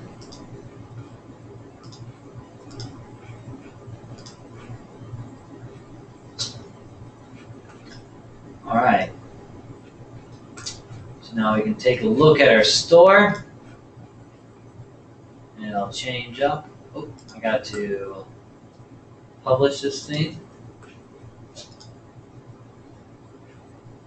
So now we edit. All right, so now we have some edits to make this kind of a unique store of its own. You can see it's pretty much the same layout as our Booty Crew and our 19th store. Both are a little different how we have it set up. We're going to go ahead and go into the customized theme to get those things kind of started. So first off, our edits, we can do our colors. So thinking about just kind of our main colors we're going to use, background, lines, borders, primary buttons and links. Let's go ahead and, this is a farm store, so we're thinking maybe green, dark green.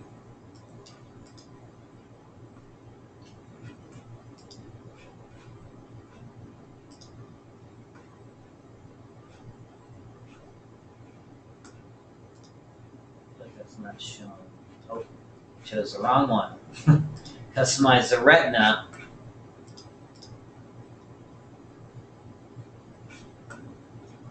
Alright, so theme, here we go. Colors and retina, a lot more options for you. So red is kind of the standard they go with. Like I said, I'm going to go with the green on our menus and our links. So main menu hover.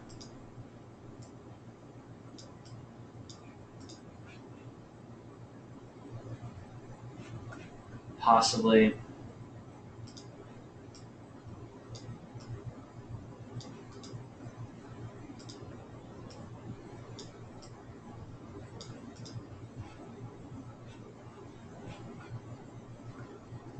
Sidebar links, some footer links. Going just kind of a all the way green theme. So I'm thinking. And this is all just kind of be, up to your standards, what you want. Not going to matter too much. A few color things are going to matter that I'll talk about. But as far as just like links and stuff like that, go with whatever you want. Footer links hover, so that would still be green, red. Oh no, this is the footer. This is the sub footer. So sub footer. Hover, that's good. It's fine. Buttons, we want to go with the green. It's going to be like our sales button. We'll go to dark, and then the hover will be a little lighter.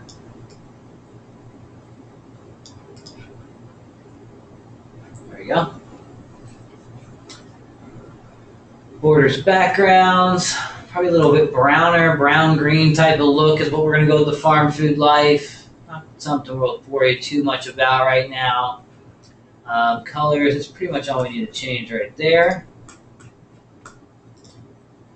Let's go ahead. Typography is we can change like the text and those type of things. After we add a product in there, we'll be able to change, we want that header to look nice and big. We want to make sure that the price is nice and big, font, all the different standards we've got going. Let's go ahead. Header, we're going to want a custom logo done eventually. So this is where we'd add our logo. We don't have a logo right now for this, so we just use the text one. It has a little see-through. They call that, I can't remember.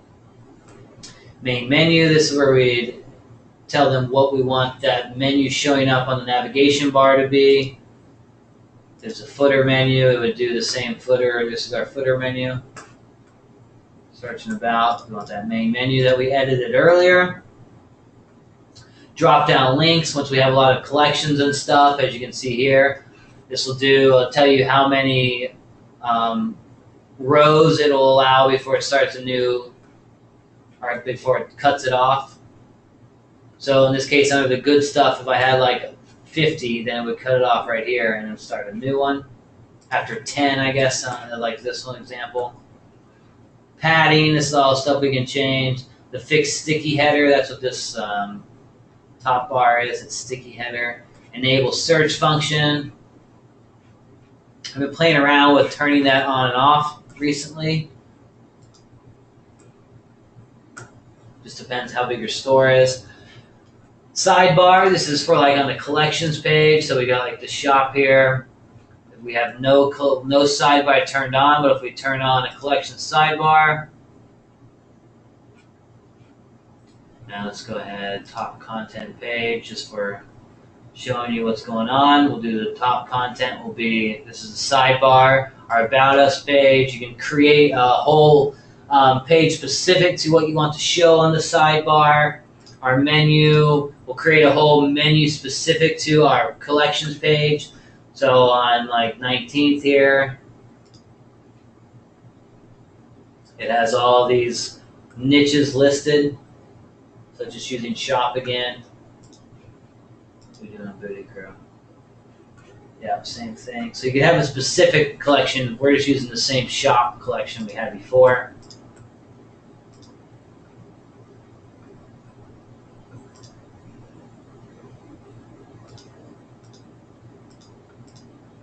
We don't want any content.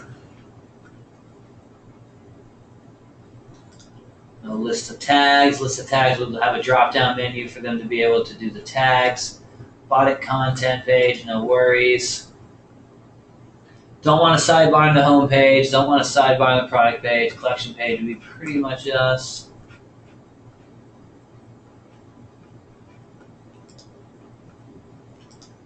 Footer, this is where we can change our menus in the footer, which as you can see on Booty Crew, we've got the about, just kind of about us, the FAQ, our terms and conditions. And we got our socks catalog, which is our styles of socks we have listed. Then we can choose another page. This is a content page here, so anything, so the about us will show up right there. In this case, I created a page that just has this graphic on it, and it's just kind of authority badges we're adding to the footer. On 19th, I came in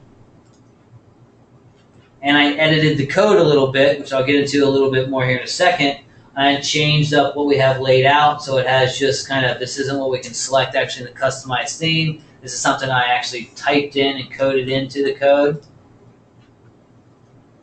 Theme designer credits, you can turn that off. Payment icons, we're probably going to turn off. We're going to take out powered by Shopify too. Payment icons I'm okay with.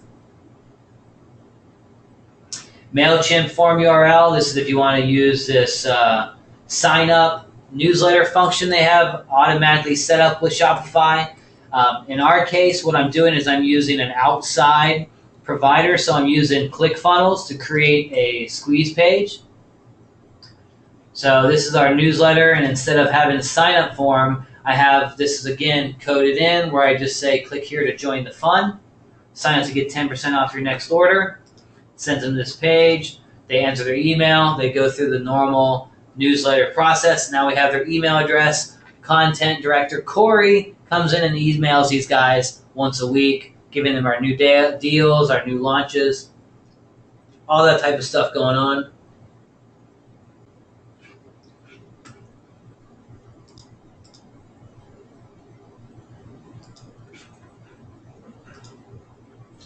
Where I'm at. Lost my train of thought here. About us, we will not use that right now. What I'll do, I'll go ahead and create the same style here. So let's go ahead and we'll go to pages satisfaction.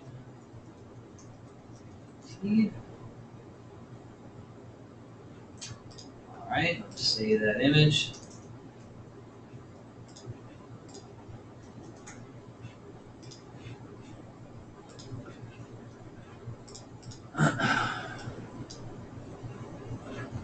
All right, pages.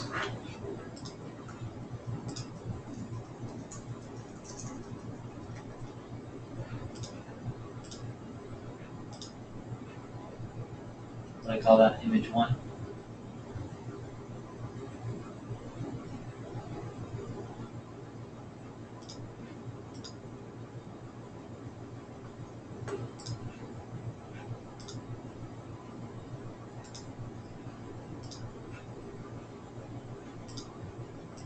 Center it. Save. Now I can change that footer content to include the satisfaction guarantee. Booyah.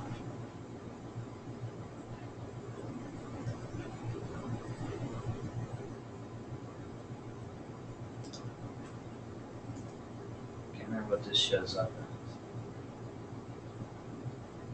Okay. No worries there.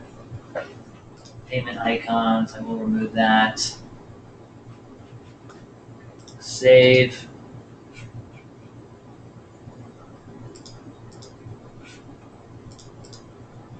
All right, homepage. Now this is where we can kind of change up the style and layout of our homepage. Right now we have the theme slider, we have the content. So if you want to have content here, I'm going to go ahead and do it pretty much like we have Booty Crew. What we have is we have the top slider, then we have the collection in grid, or excuse me, featured promotions. And what you can see here, we have 3 featured promotions. We're doing a monthly sock box giveaway, and this just goes to a page where they can submit photos of the socks they purchased, and we choose every month a winner, and they'll get a free month of our sock box. So that's just kind of another way to get some testimonial photos in and all that good stuff.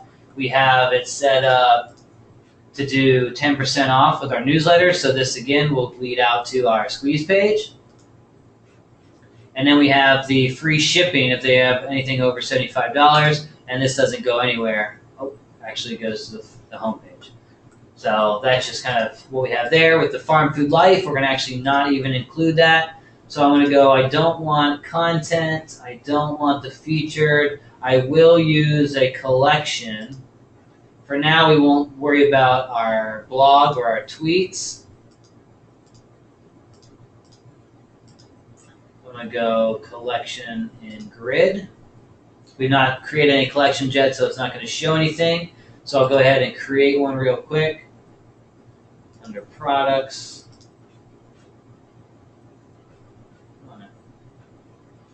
Collection.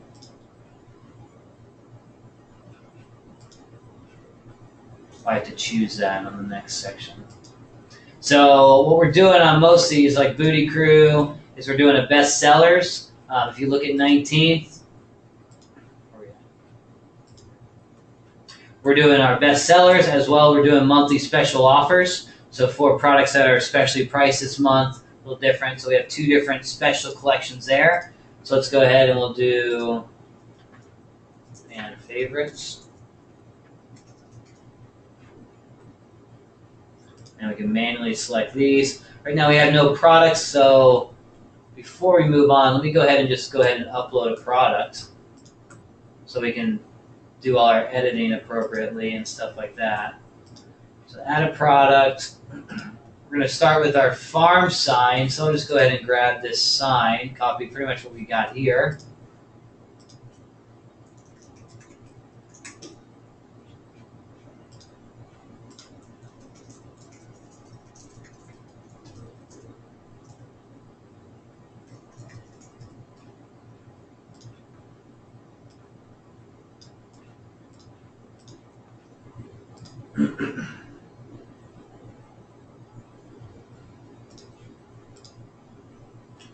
All right, so we want an online store. Product type, this is important, just kind of categorize what this type of the product is.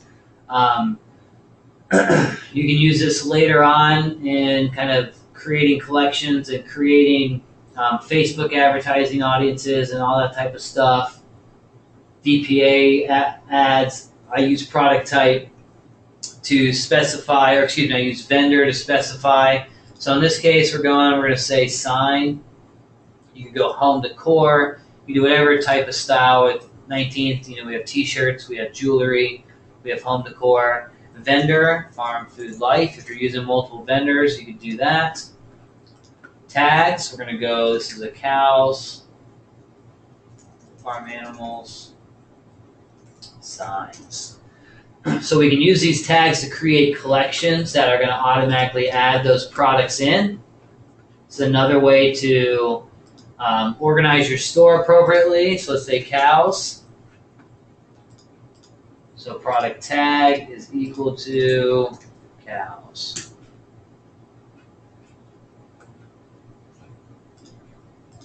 And when we save this, it will be listed.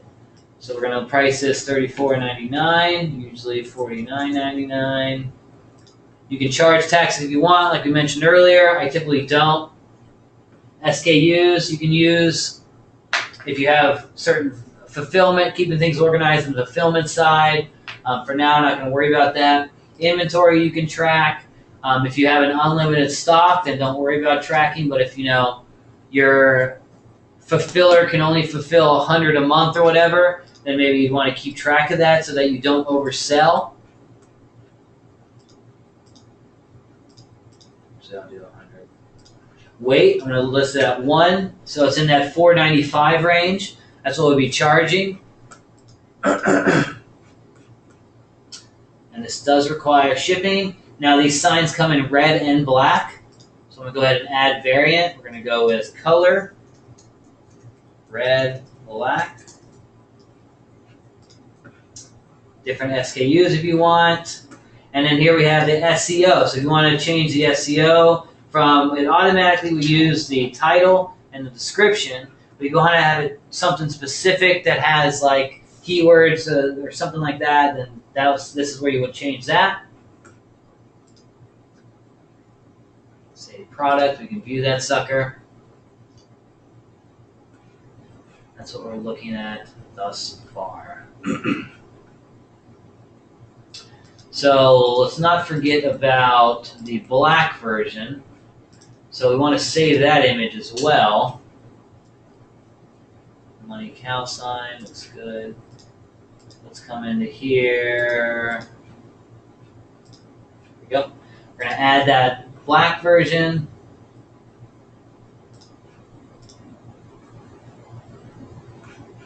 Now we want to associate the right product image with the variant that they chose. Right now, if you look at this, they have red and black, and it all just shows the red. So we want to make sure that when they choose black, the black sign will show. So what we're going to do here is we're going to select the red, update images, choose the red. Select the black, update images, select the black. All right, now you can update. Thumbnails here, black, oh yeah. Now you can see we have small price size here compared to how I have it on 19th. Very large, so these are things that we can edit. I believe I had to go into the code to do that. So I'll go through here in just a second with you guys. All right, so you can see the sign automatically showed up now for the cows. Let's go back to our best fan favorites or whatever, and we'll manually add this one.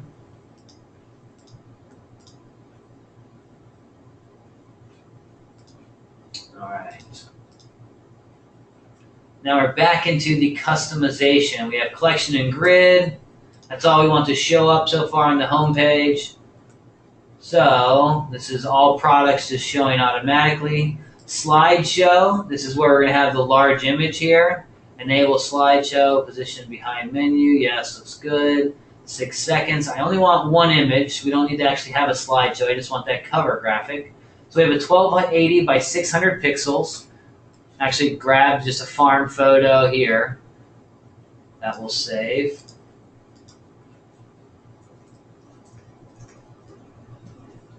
Make sure I'm saving the right thing.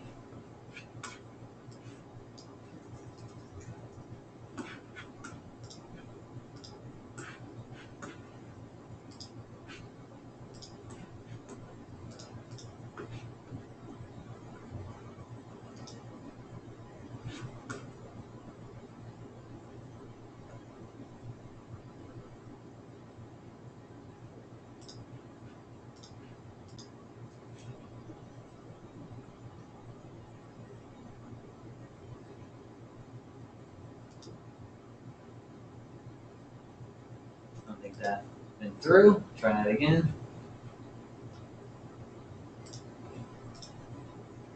There you go.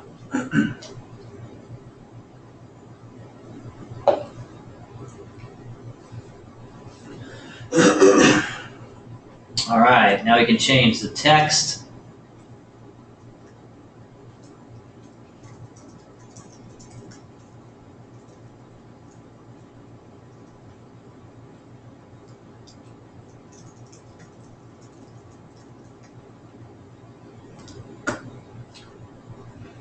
Booyah. One-stop farm store.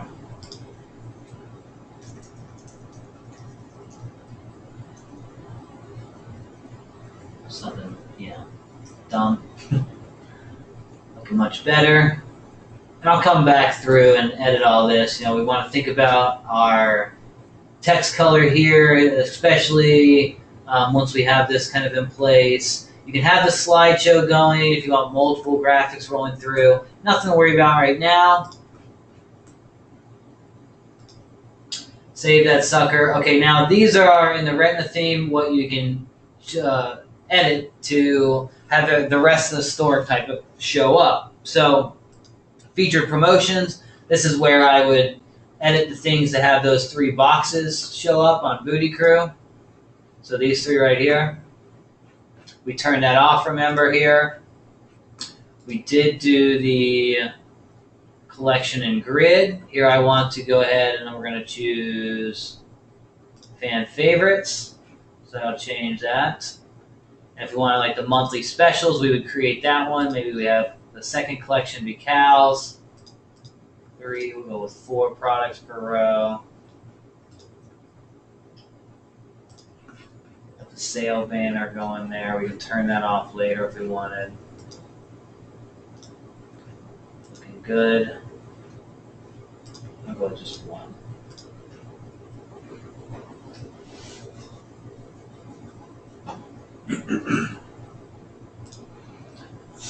All right, collection, featured content, that'd be the content we show, the blog, Twitter, Instagram, all that stuff is just you'd add your token. Twitter, you'd add your handle, whatever it may be. Definitely not going to use Shopify though. Featured blog, you can do the category you want to show. So right now that can be our simple homepage for now. Now let's go ahead and check out our product page. All right, so breadcrumbs link, that would be what this is right here, where it's showing kind of the breadcrumb of what's going on. We can have tags that would show underneath. We're going to show the tags that we've included. I don't usually use my tags on the sales page. I want to hide that information. Sometimes I'm using special tags to do special things, whatever it may be.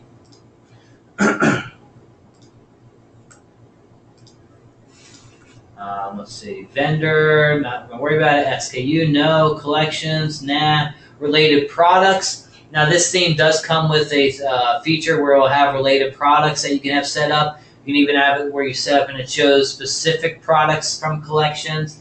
We're going to use an app to do that, so I'm not going to worry about that one.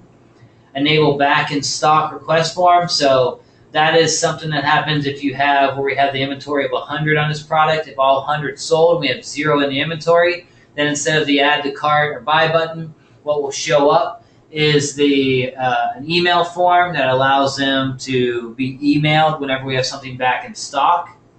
We can have the quantity box to have them if they want to be able to select to order more. Now typically I like to shut this off, and I will allow them to edit the quantity in the cart page. Inventory remaining, this can be something if you have the countdown kind of going, 100 items left. We're going to use an Shopify. Gallery, we like the pictures to the left here. We have a zoom, fade, slide, none. Typically the zoom is the way to go, or none. Those are your 2 best options. The description, you can either be above the add to cart or below. These days I'm liking to put it below, just so that the add to cart is highest up on the page as possible, kind of above the fold type situation. Has more chance of selling. Sizing chart, we do use this on something like the, I believe we use that here. For our t-shirts, where it is, there we go. So for our t-shirts on 19th here, we do have a size chart. You can see it shows up on all our products. And this is just another page that you create, another custom page. And all we did here was add our image of our t-shirts. We could add, information about our sign sizes, our jewelry sizes, our coffee mug sizes, all that stuff to this page as well. And that would show up.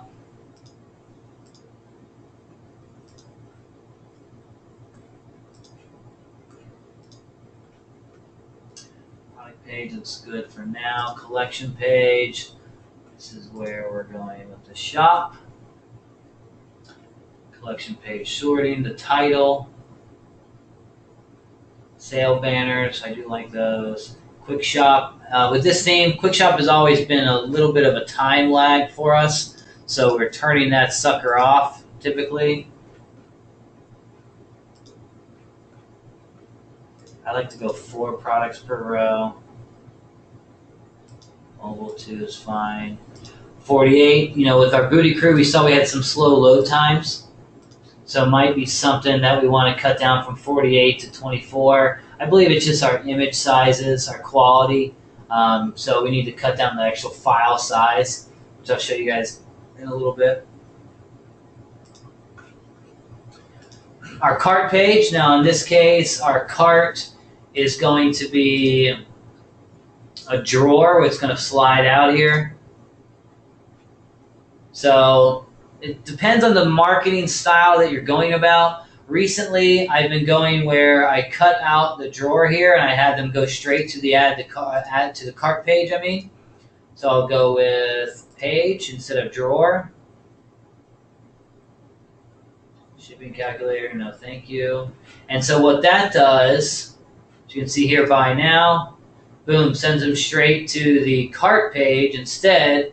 And then we have some options coming in here. But what this does is I have more add to cart fires happening with my Facebook pixel. So with my advertising, it's allowing me to, with my DPA, my dynamic product ads and stuff like that, I'm able to hit those add to cart fires a little bit more. And it's really where my buyers kind of come through. And I get my the people who add more products to the cart on this page. As you can see, the quantity page here. We have this little app here that's offering a little extra something. And then we have the related, frequently bought with this product products listed as well. So by the end of it, they might have 3 or 4 things, and they go check out and whatnot and go from there. Let's just make sure I'm on track here. All right, cart page looks good. Contact page, you want to add your address, 19th Avenue South, 605. This is something unique to this theme for the contact page. So what's going to happen is we have a page that was created now. Or not, I guess it's in the, let's go navigation. I'm going to go in the main menu, contact.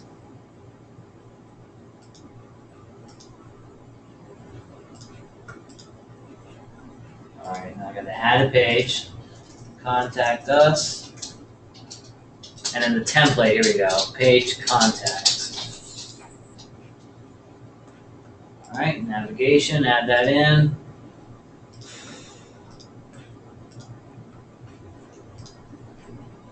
All right, let's refresh this. New store looking good. Now we go to contact. It should show up like a Google map here.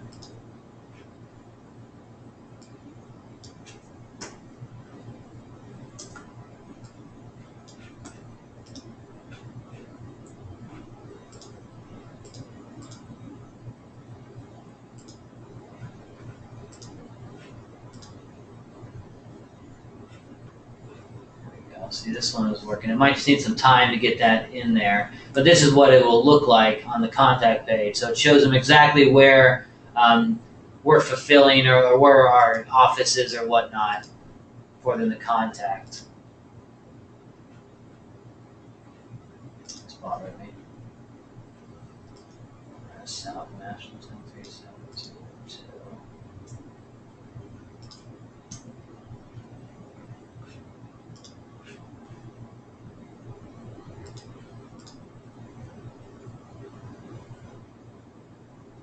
Okay. Need to take out the commas, I guess. All right, so contact page taken care of. Blog page, we can edit this. We're not doing a blog on Farm Food Life right now, no worries. Currency, if you're doing different currencies, we don't need a currency conversions are only USA. Let's go without currency. Only US dollar.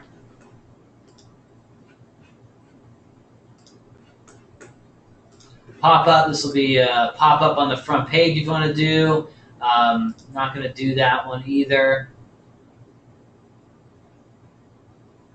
You can do some cool apps to do the pop ups. Social media here.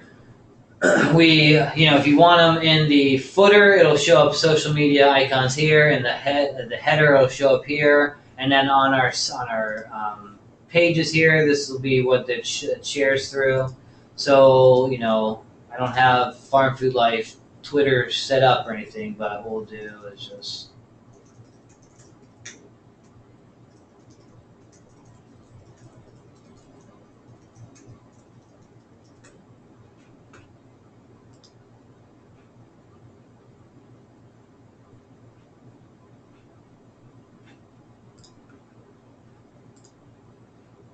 see them pop up top.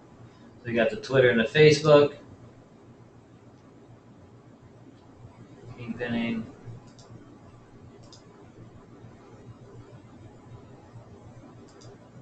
And then on the bottom here, you can see them. So for now, we'll change that just so I don't forget. Come back and edit that later. Farm Food Life Store. Email.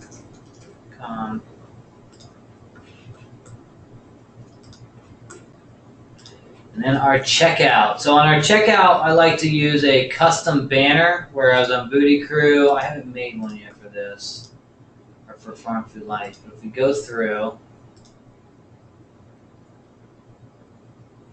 you'll see I have a custom banner right here. This is the banner I use. This is what I'd upload. I think it just has a logo is actually what I'd upload it as. Right now we don't have any logo for Farm Food Life created. So what I like to have is the logo along with the security stuff, like the authority badges again, just so we know exactly what's going on. 19th, I believe we have one as well. Let me see. I think it just has the logo. So pretty similar. It's really the only change that I'm making on the cart page though.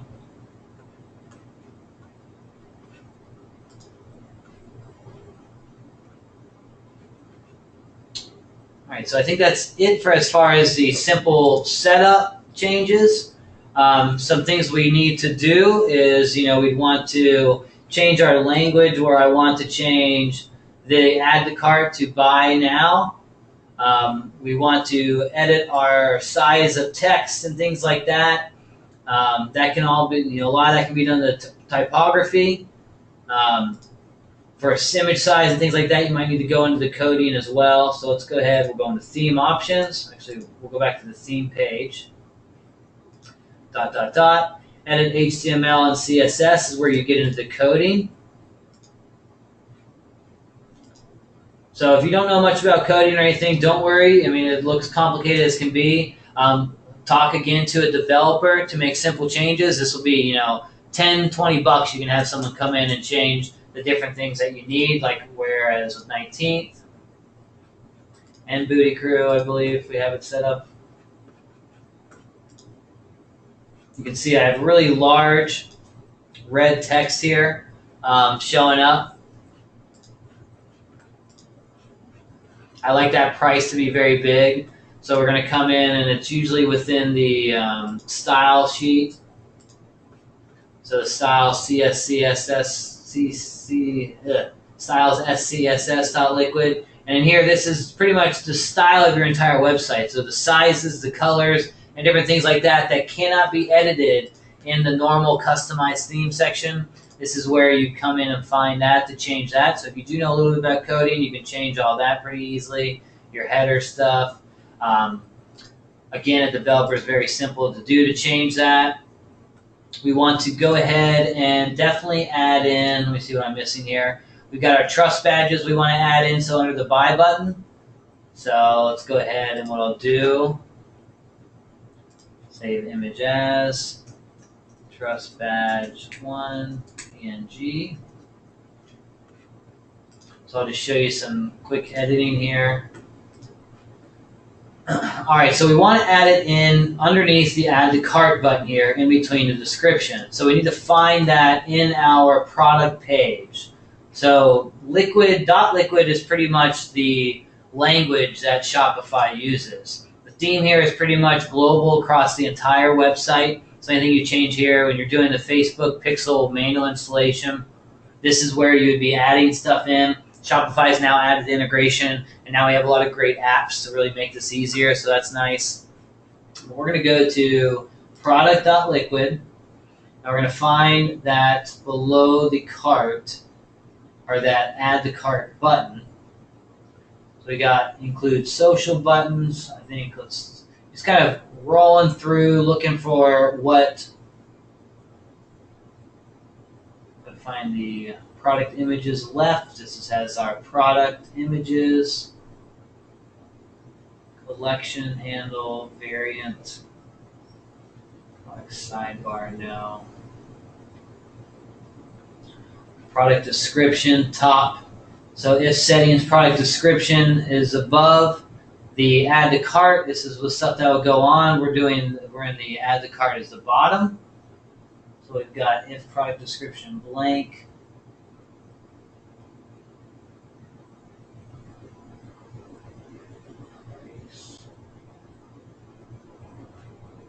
So here's our tags would show up right here.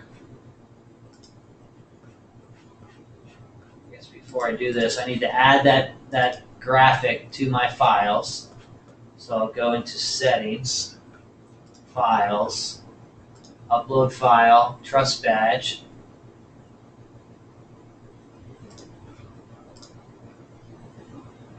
I'm going to grab this URL. Now, compare at price. Going right near the end unless. So center this, add my graphic, image source equals the URL, close the center.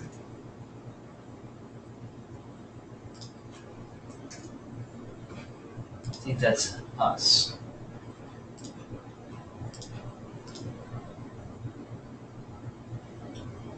All right, so you see I put in a little too high. It went above the variants and the add to cart button. So I need to grab that same coding and change it. So again, if you don't know coding, don't worry about this. This is what a developer will come do. But if you do, this is kind of how simple these type of things are.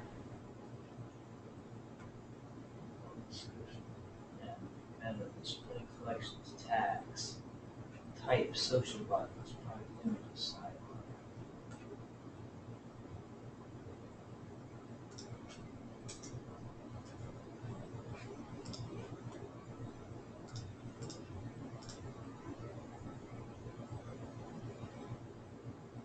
Art.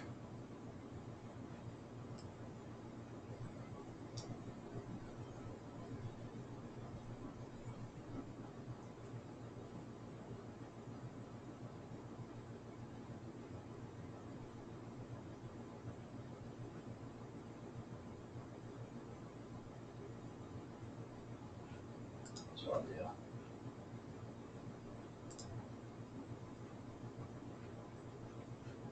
Go into Booty Crew and see where the hell I added that sucker.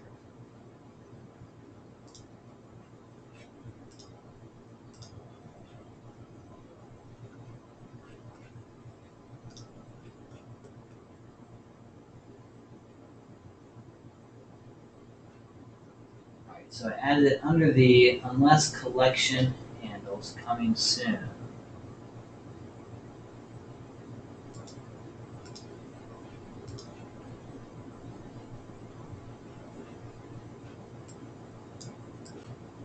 This is when the split screen rocks.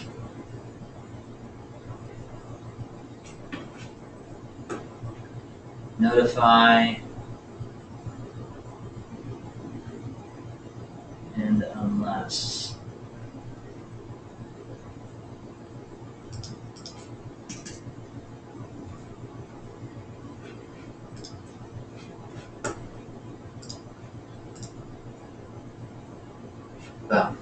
All right, so there you go. That's pretty much how simple that is. Just kind of finding out where in the code that you can set that sucker up. Did the same thing on the cart page.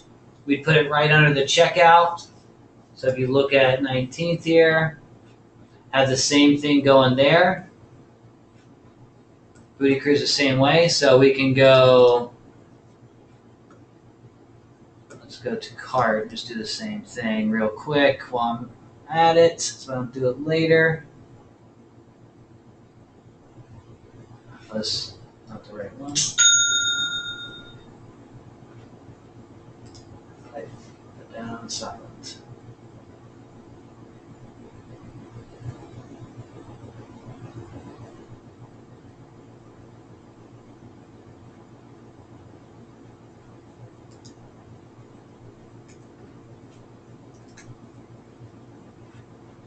So it's about 112.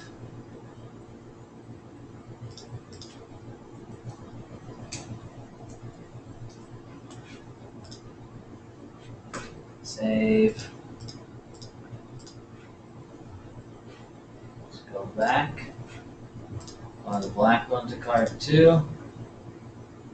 Bam. There we go. So probably want that under the PayPal as well.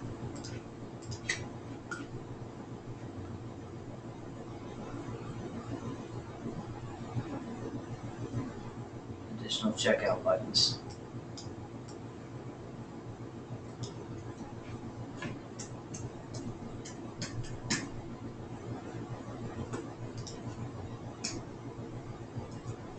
There we go.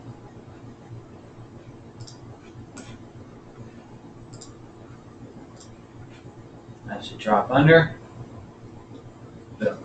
All right, so coding. That's as simple as that goes.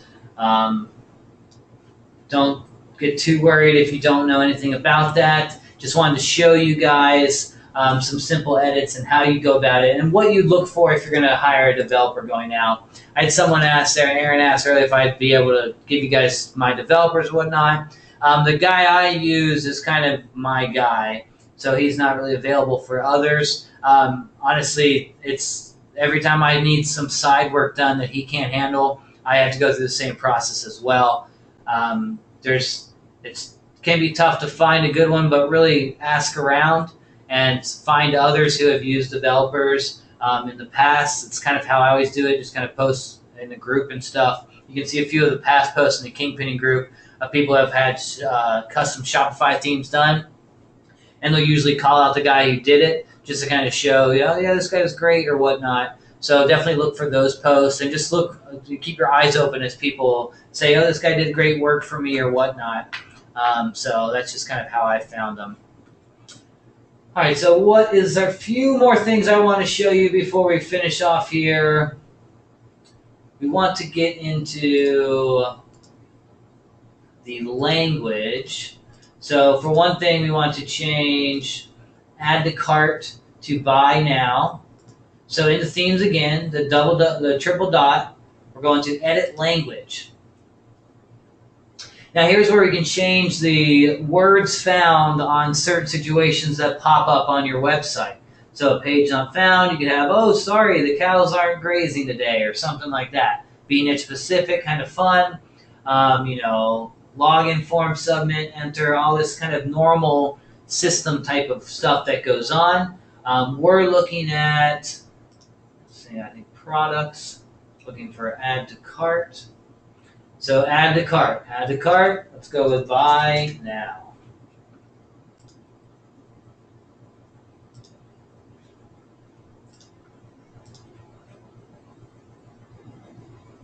Buy now, booyah. So again, since I took off that drawer setting where the drawer is not going to slide out when they click add to cart, instead they're clicking buy now and they're getting sent straight to the cart page to buy now.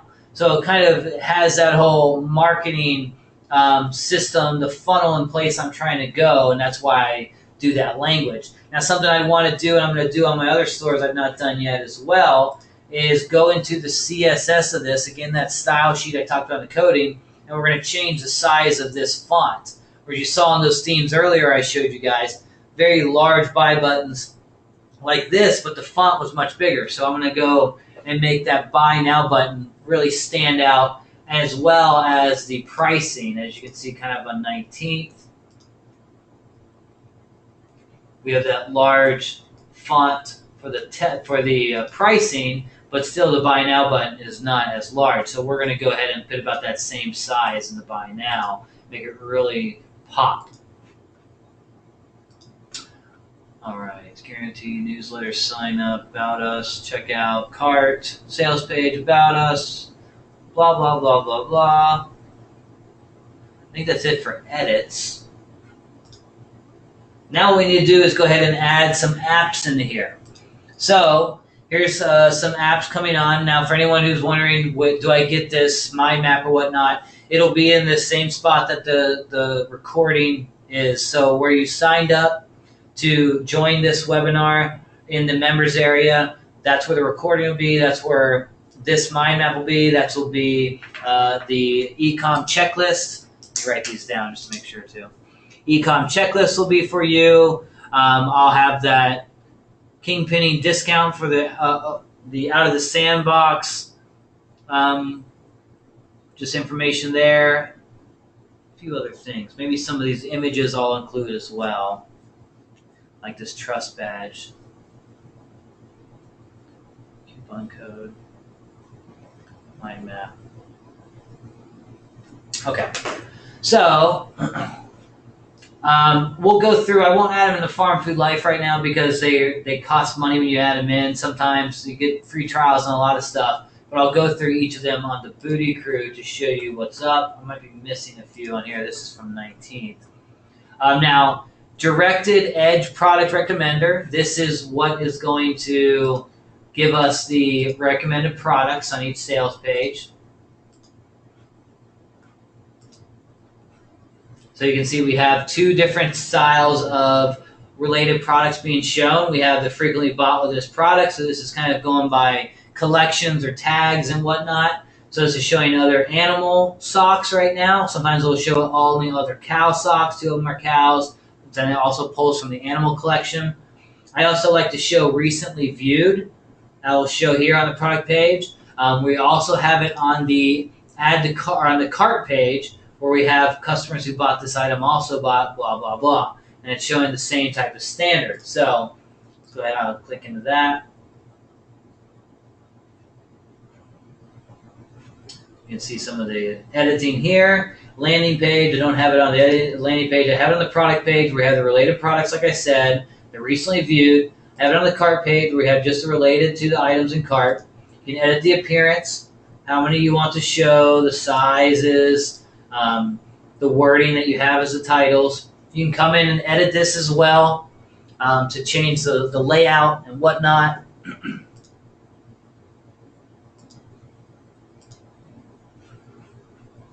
That is digital recommended. Shipping Easy and ShipStation. That's for if you're when you start to ship manually or use middleman fulfillers and stuff. You're going to use that. I have one of those that's set up with my T-shirt fulfiller, my private fulfiller. So that's how he knows when a T-shirt order comes in for him. ShipStation allows you to get really good pricing on UPS delivery and DHL and all that type of stuff. Nothing to worry about yet in your store. Zapier is a great little system if you want to automate things. Doing little functions where what X happens, if this, then that type of stuff. So right now, it's nothing really to worry about as well, but it is good later on as you kind of get going. Google Shopping is to get your store kind of going well with the Google Shopping Network. This is going to give it the right categories for your DPA catalogs, as well as get it listed on the Google Shopping Network. Nothing that's really going to make too much money right now until you get your Google ads going and stuff like that, but it's a good one to go. If we're using Pixel Perfect for our Facebook pixels, so that actually includes a lot of what Google Shopping will do. And this is for easy pixel installation. I highly recommend this one. It's very good. Just you click this, you add it. This is your Shopify theme or your feed. Everything's really easy to get going. You have your Google product category, so we don't even need the Google Shopping. You can have it for different product types. In this case, we're underwear and socks on Booty Crew. Printful. This is to integrate the Printful with your store. Makes it very easy to launch new products there. Let me get into 19th. Crappy day on 19th. Printful. So we go through Printful. We can upload new products. We're doing the throw pillows there. As you saw, this is really the only products we use here. So we can add a product, go right through their fulfillment center. There's our socks we can use, wall art, totes, leggings, whatever. And this will be uploaded on our store. When someone buys from that product, Printful will automatically fulfill. Abandonment Protector. We're using this sucker for the Abandoned Cart series. We'll talk a little bit about this more on the back end side when we get into session 4. But abandoned cart emails are pretty important. You want them really going. We have a 3 email series going. One goes 10 minutes after they have abandoned. One goes 2 hours? I think 2 hours after they go. So yeah, 10 minutes, 2 hours, and 6 hours. So we're really loading on them right after they abandon their cart. So that's kind of just getting them back in the store, saying the first one's like, oh, you forgot this, don't forget, anything we can help you with. Second one offers a discount code, maybe free shipping or 10% off or something. Third one is usually playful, sarcastic, maybe a little rude, just something to like get them like, what's going on here, get them back in the store. Still playing around with those type of campaigns quite a bit, but they do very well in that setting.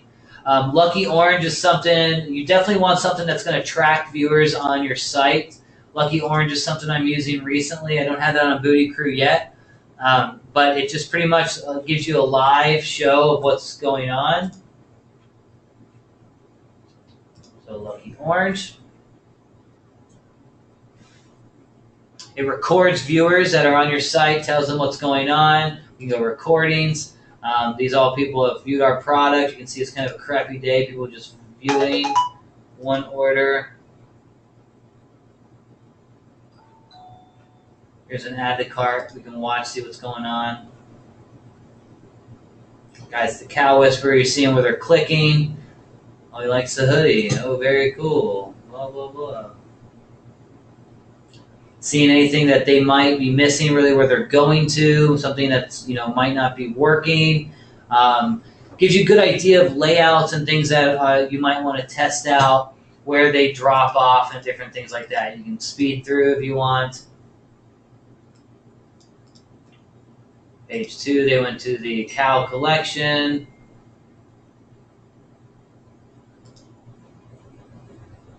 On your shopping cart. And they bounced out after that. So we've been playing around. The other one here, in-cart upsell. That's what you can see right here in the actual Lucky Orange here. This gives us, in the cart, we're offering an upsell. I don't do upsells too often. It depends on the products you're selling and things, where upsells are going to work and how you message them and how you deliver them. We don't like to really clutter our cart page too much. You can see it's a little cluttered right now, in my opinion, where I feel like this might be turning them off more than helping.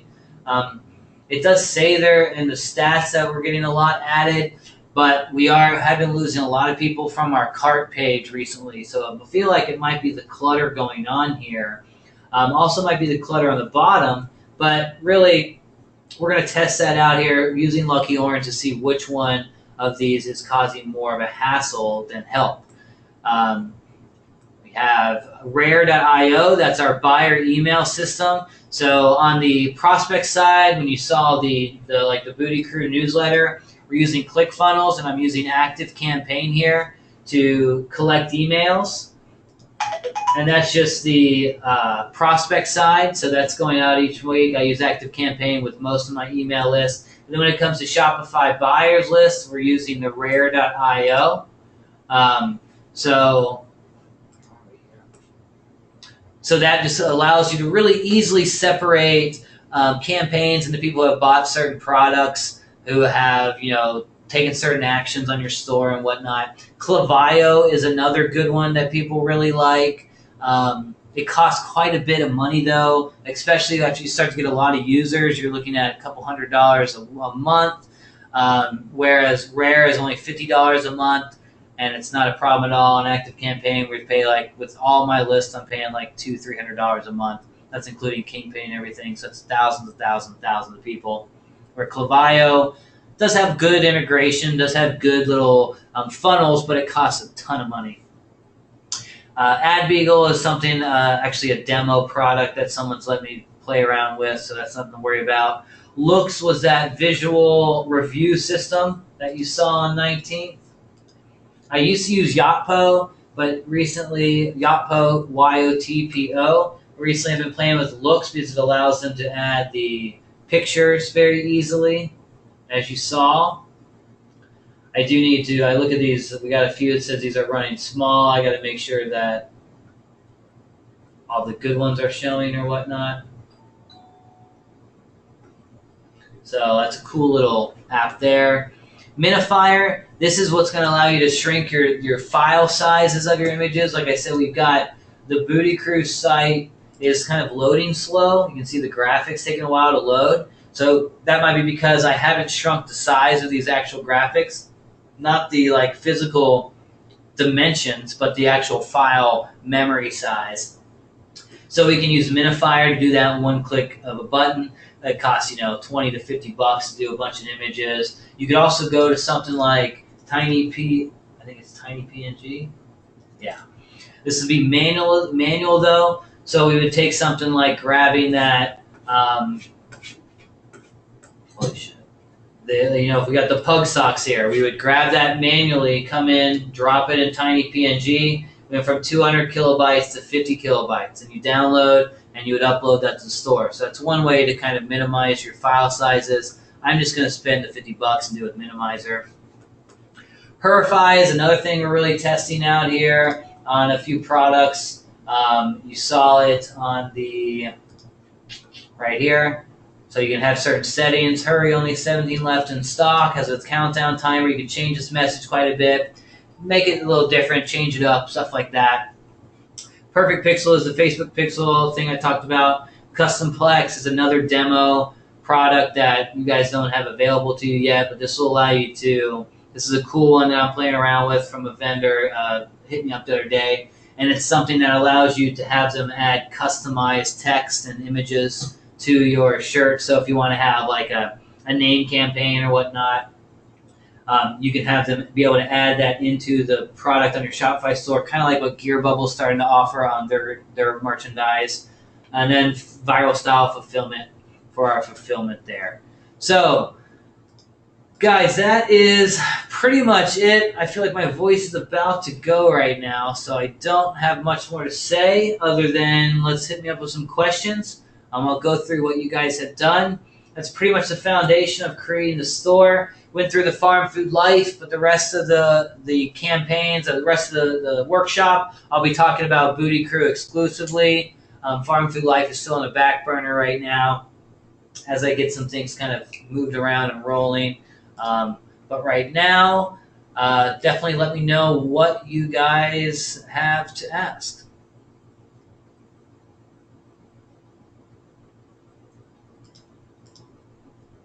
All right, got that one. Mind map, got that. Glad you stayed, John. Glad you enjoyed, man. Appreciate it. Targeting and ad setup, that'll be in session 2, Shinaidi. We'll talk about that next week. So don't worry about that. Just go ahead with Pixel Perfect. You can have your ad uploaded appropriately.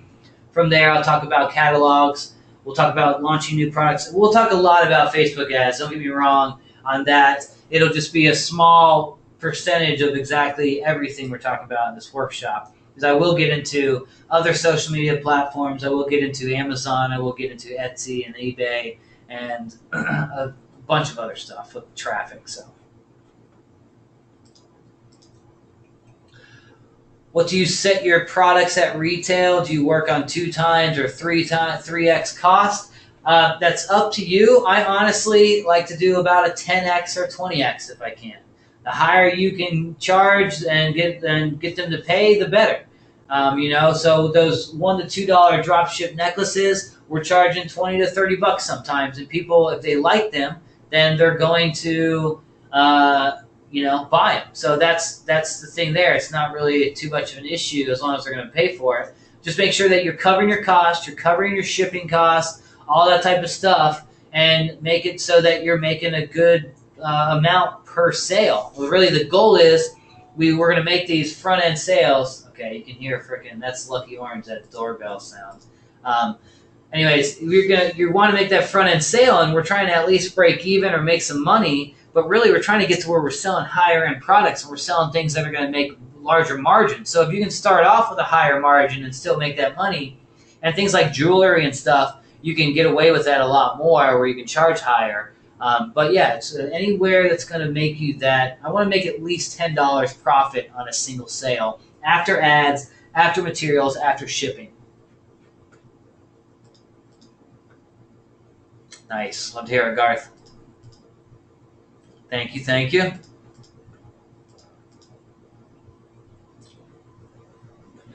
No, it's not bad to use a free theme. It's just that you want to upgrade to a paid theme as soon as you can, just because you're not going to be able to do half the edits that I just showed you to really edit your store on a free theme. Free themes are fine to get started, get cranking, but just understand that you're going to be very limited. And the theme and conversion rates are really a huge part of the game, not Facebook ads and not anything like that. If you have a product that's going to convert and a store setup and layout theme, the higher you get that to convert, the easier your job is going to be across the board. So don't worry about if you can't afford Retina or you can't afford a paid theme or a developer. Use a free theme, start launching as much as you can, and start making some money so that you can start to invest back in your business.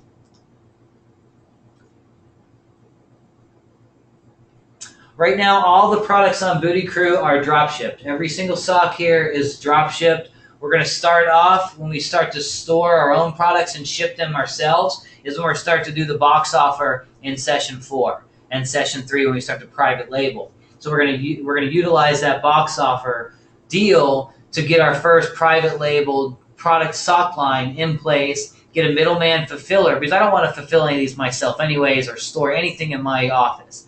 So what we're doing is we're buying maybe 1,000 socks at a time, but then we're gonna use a middleman fulfiller to store those products and then ship out as orders come in.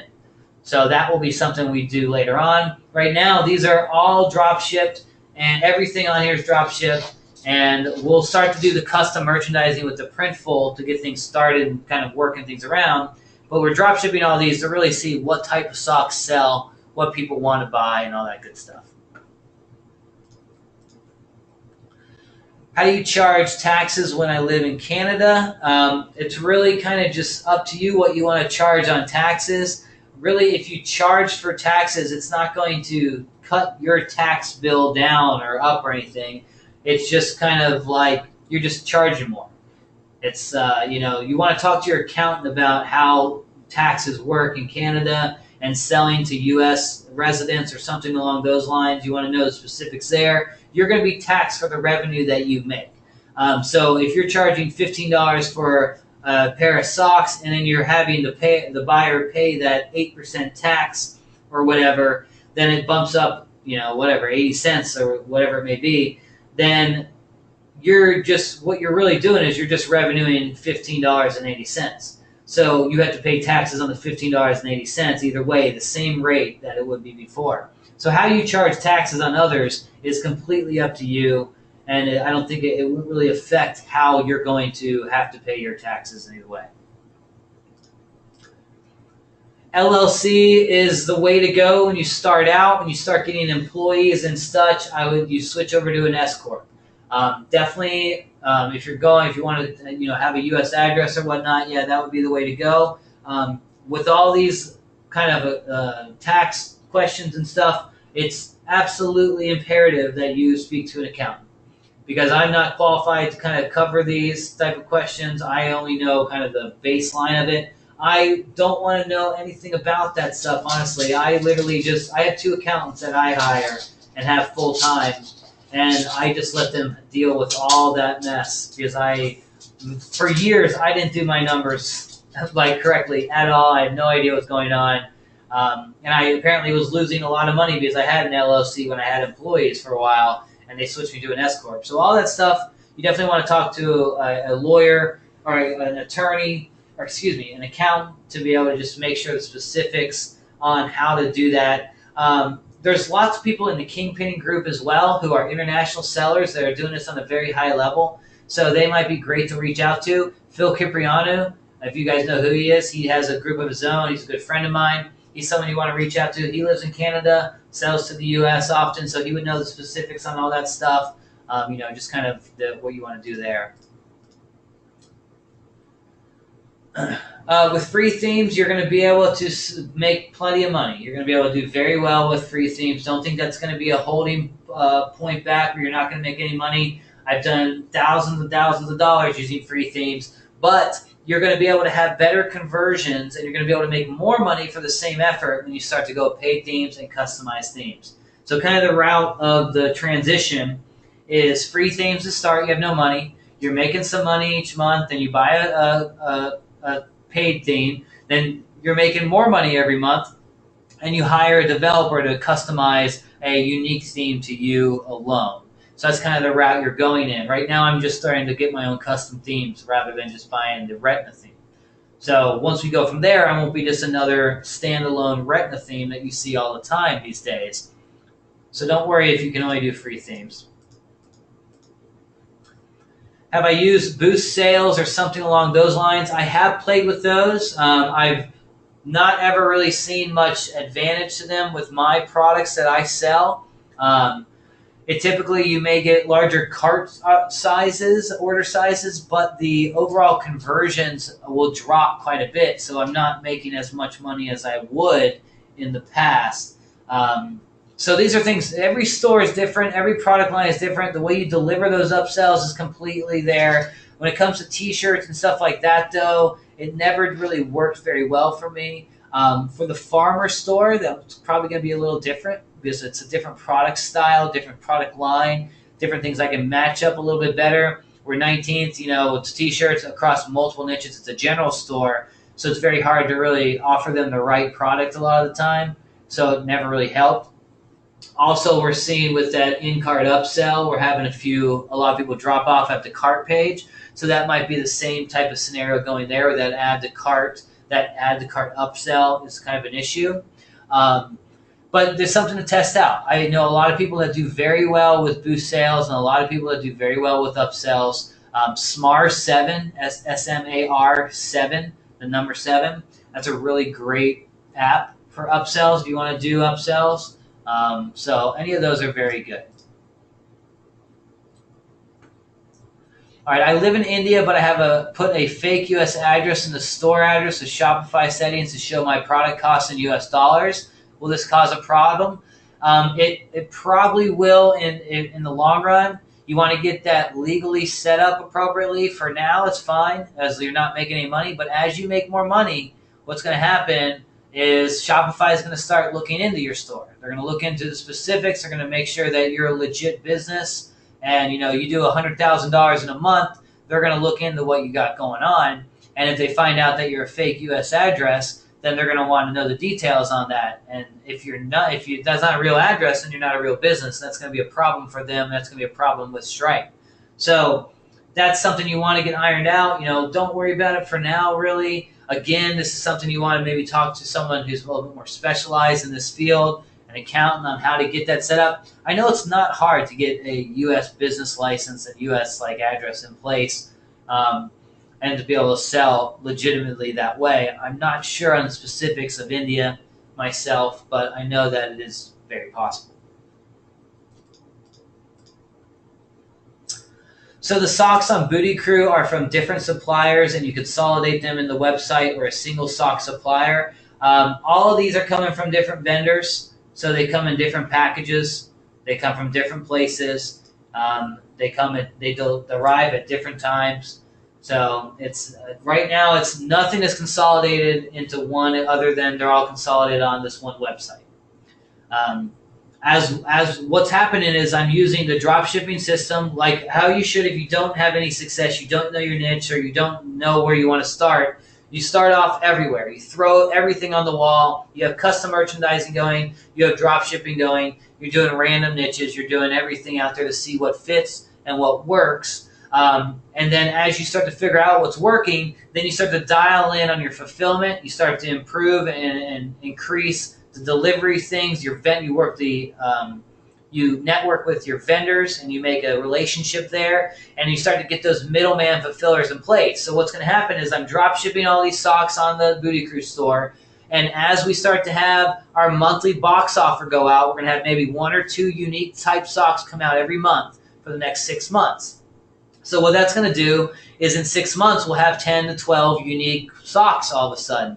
And as we go along over the year, we're going to increase the amount of unique socks that we have developed each month, so that by the end of the year, we'll maybe have 100 unique type of socks that are Booty Crew specific. And what you're going to see on the store is all of these drop ship products start to fade. They're going to start to disappear. We'll start to delete them and replace them with our own unique line, our own unique designs, things that no one else can mimic and just go off of AliExpress to order. So that's really what's going on with our plan here. And we're using that box offer, that monthly deal, that reoccurring payment structure to really be able to fund those 100 of unique socks, because we're going to have to order hundreds to thousands at a time to be able to do it correctly the way we want. So, and with China, you're paying anywhere from like 89 cents to $2 a sock to have them done. If we're doing a U.S. fulfiller, then we're talking upwards of like $3 to $7 a sock. So we're looking at $1,000 to $5,000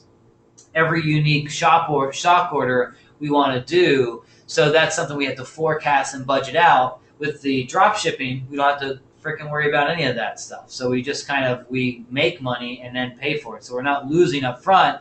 Whereas when we start to go the unique way and the private labeling way, there's a much bigger chance that we'll lose out. But that's why we're doing the drop shipping, the test, to see what works and really be able to maximize our success rate. All right, is PayPal a must-have for e-commerce? I've been burned by PayPal too many times. I was very legit and they closed my account and held my money. Dude, I know this story all too well, man. They are holding about $35,000 of mine right now, and I hate PayPal with a passion right now. PayPal is not a must. You do not have to have them on your store. You may see a little decrease in conversions overall, and especially if you were using them before. I know a lot of guys that don't use PayPal at all and just use Stripe, and it does just fine. The thing is, if you have a great product that people like, and you're the only one who has it, or you're the best one who has it, then they're going to pay you in any way they can. And really, Stripe and the Shopify payments is a more legit type of system. PayPal is just kind of an ease of use. So if you're drop shipping a product that everyone else is selling out there too, PayPal might be a conversion breaker for you. It won't kill your store. It's not a must-have. It might drop your conversions a few points or whatnot. But that's really only for the products that aren't going to be super unique and not going to be something that make you stand out as a brand. So don't worry if you don't want to use PayPal. I completely understand that. I am trying at every turn not to give PayPal any money at this point. So, all right, guys. Any more questions? We've made it through all of them there. I'll give it another minute just to see if we got any more popping up. This recording and everything will be up hopefully within the night. If not, it'll be in the morning. I am starving and I need to get something to drink. My mouth is like on fire. All right, cool. Looks like we don't have any more questions. Thank you guys for coming so much. I hope you really enjoyed session 1 of the start to finish, or Ecom start to finish project.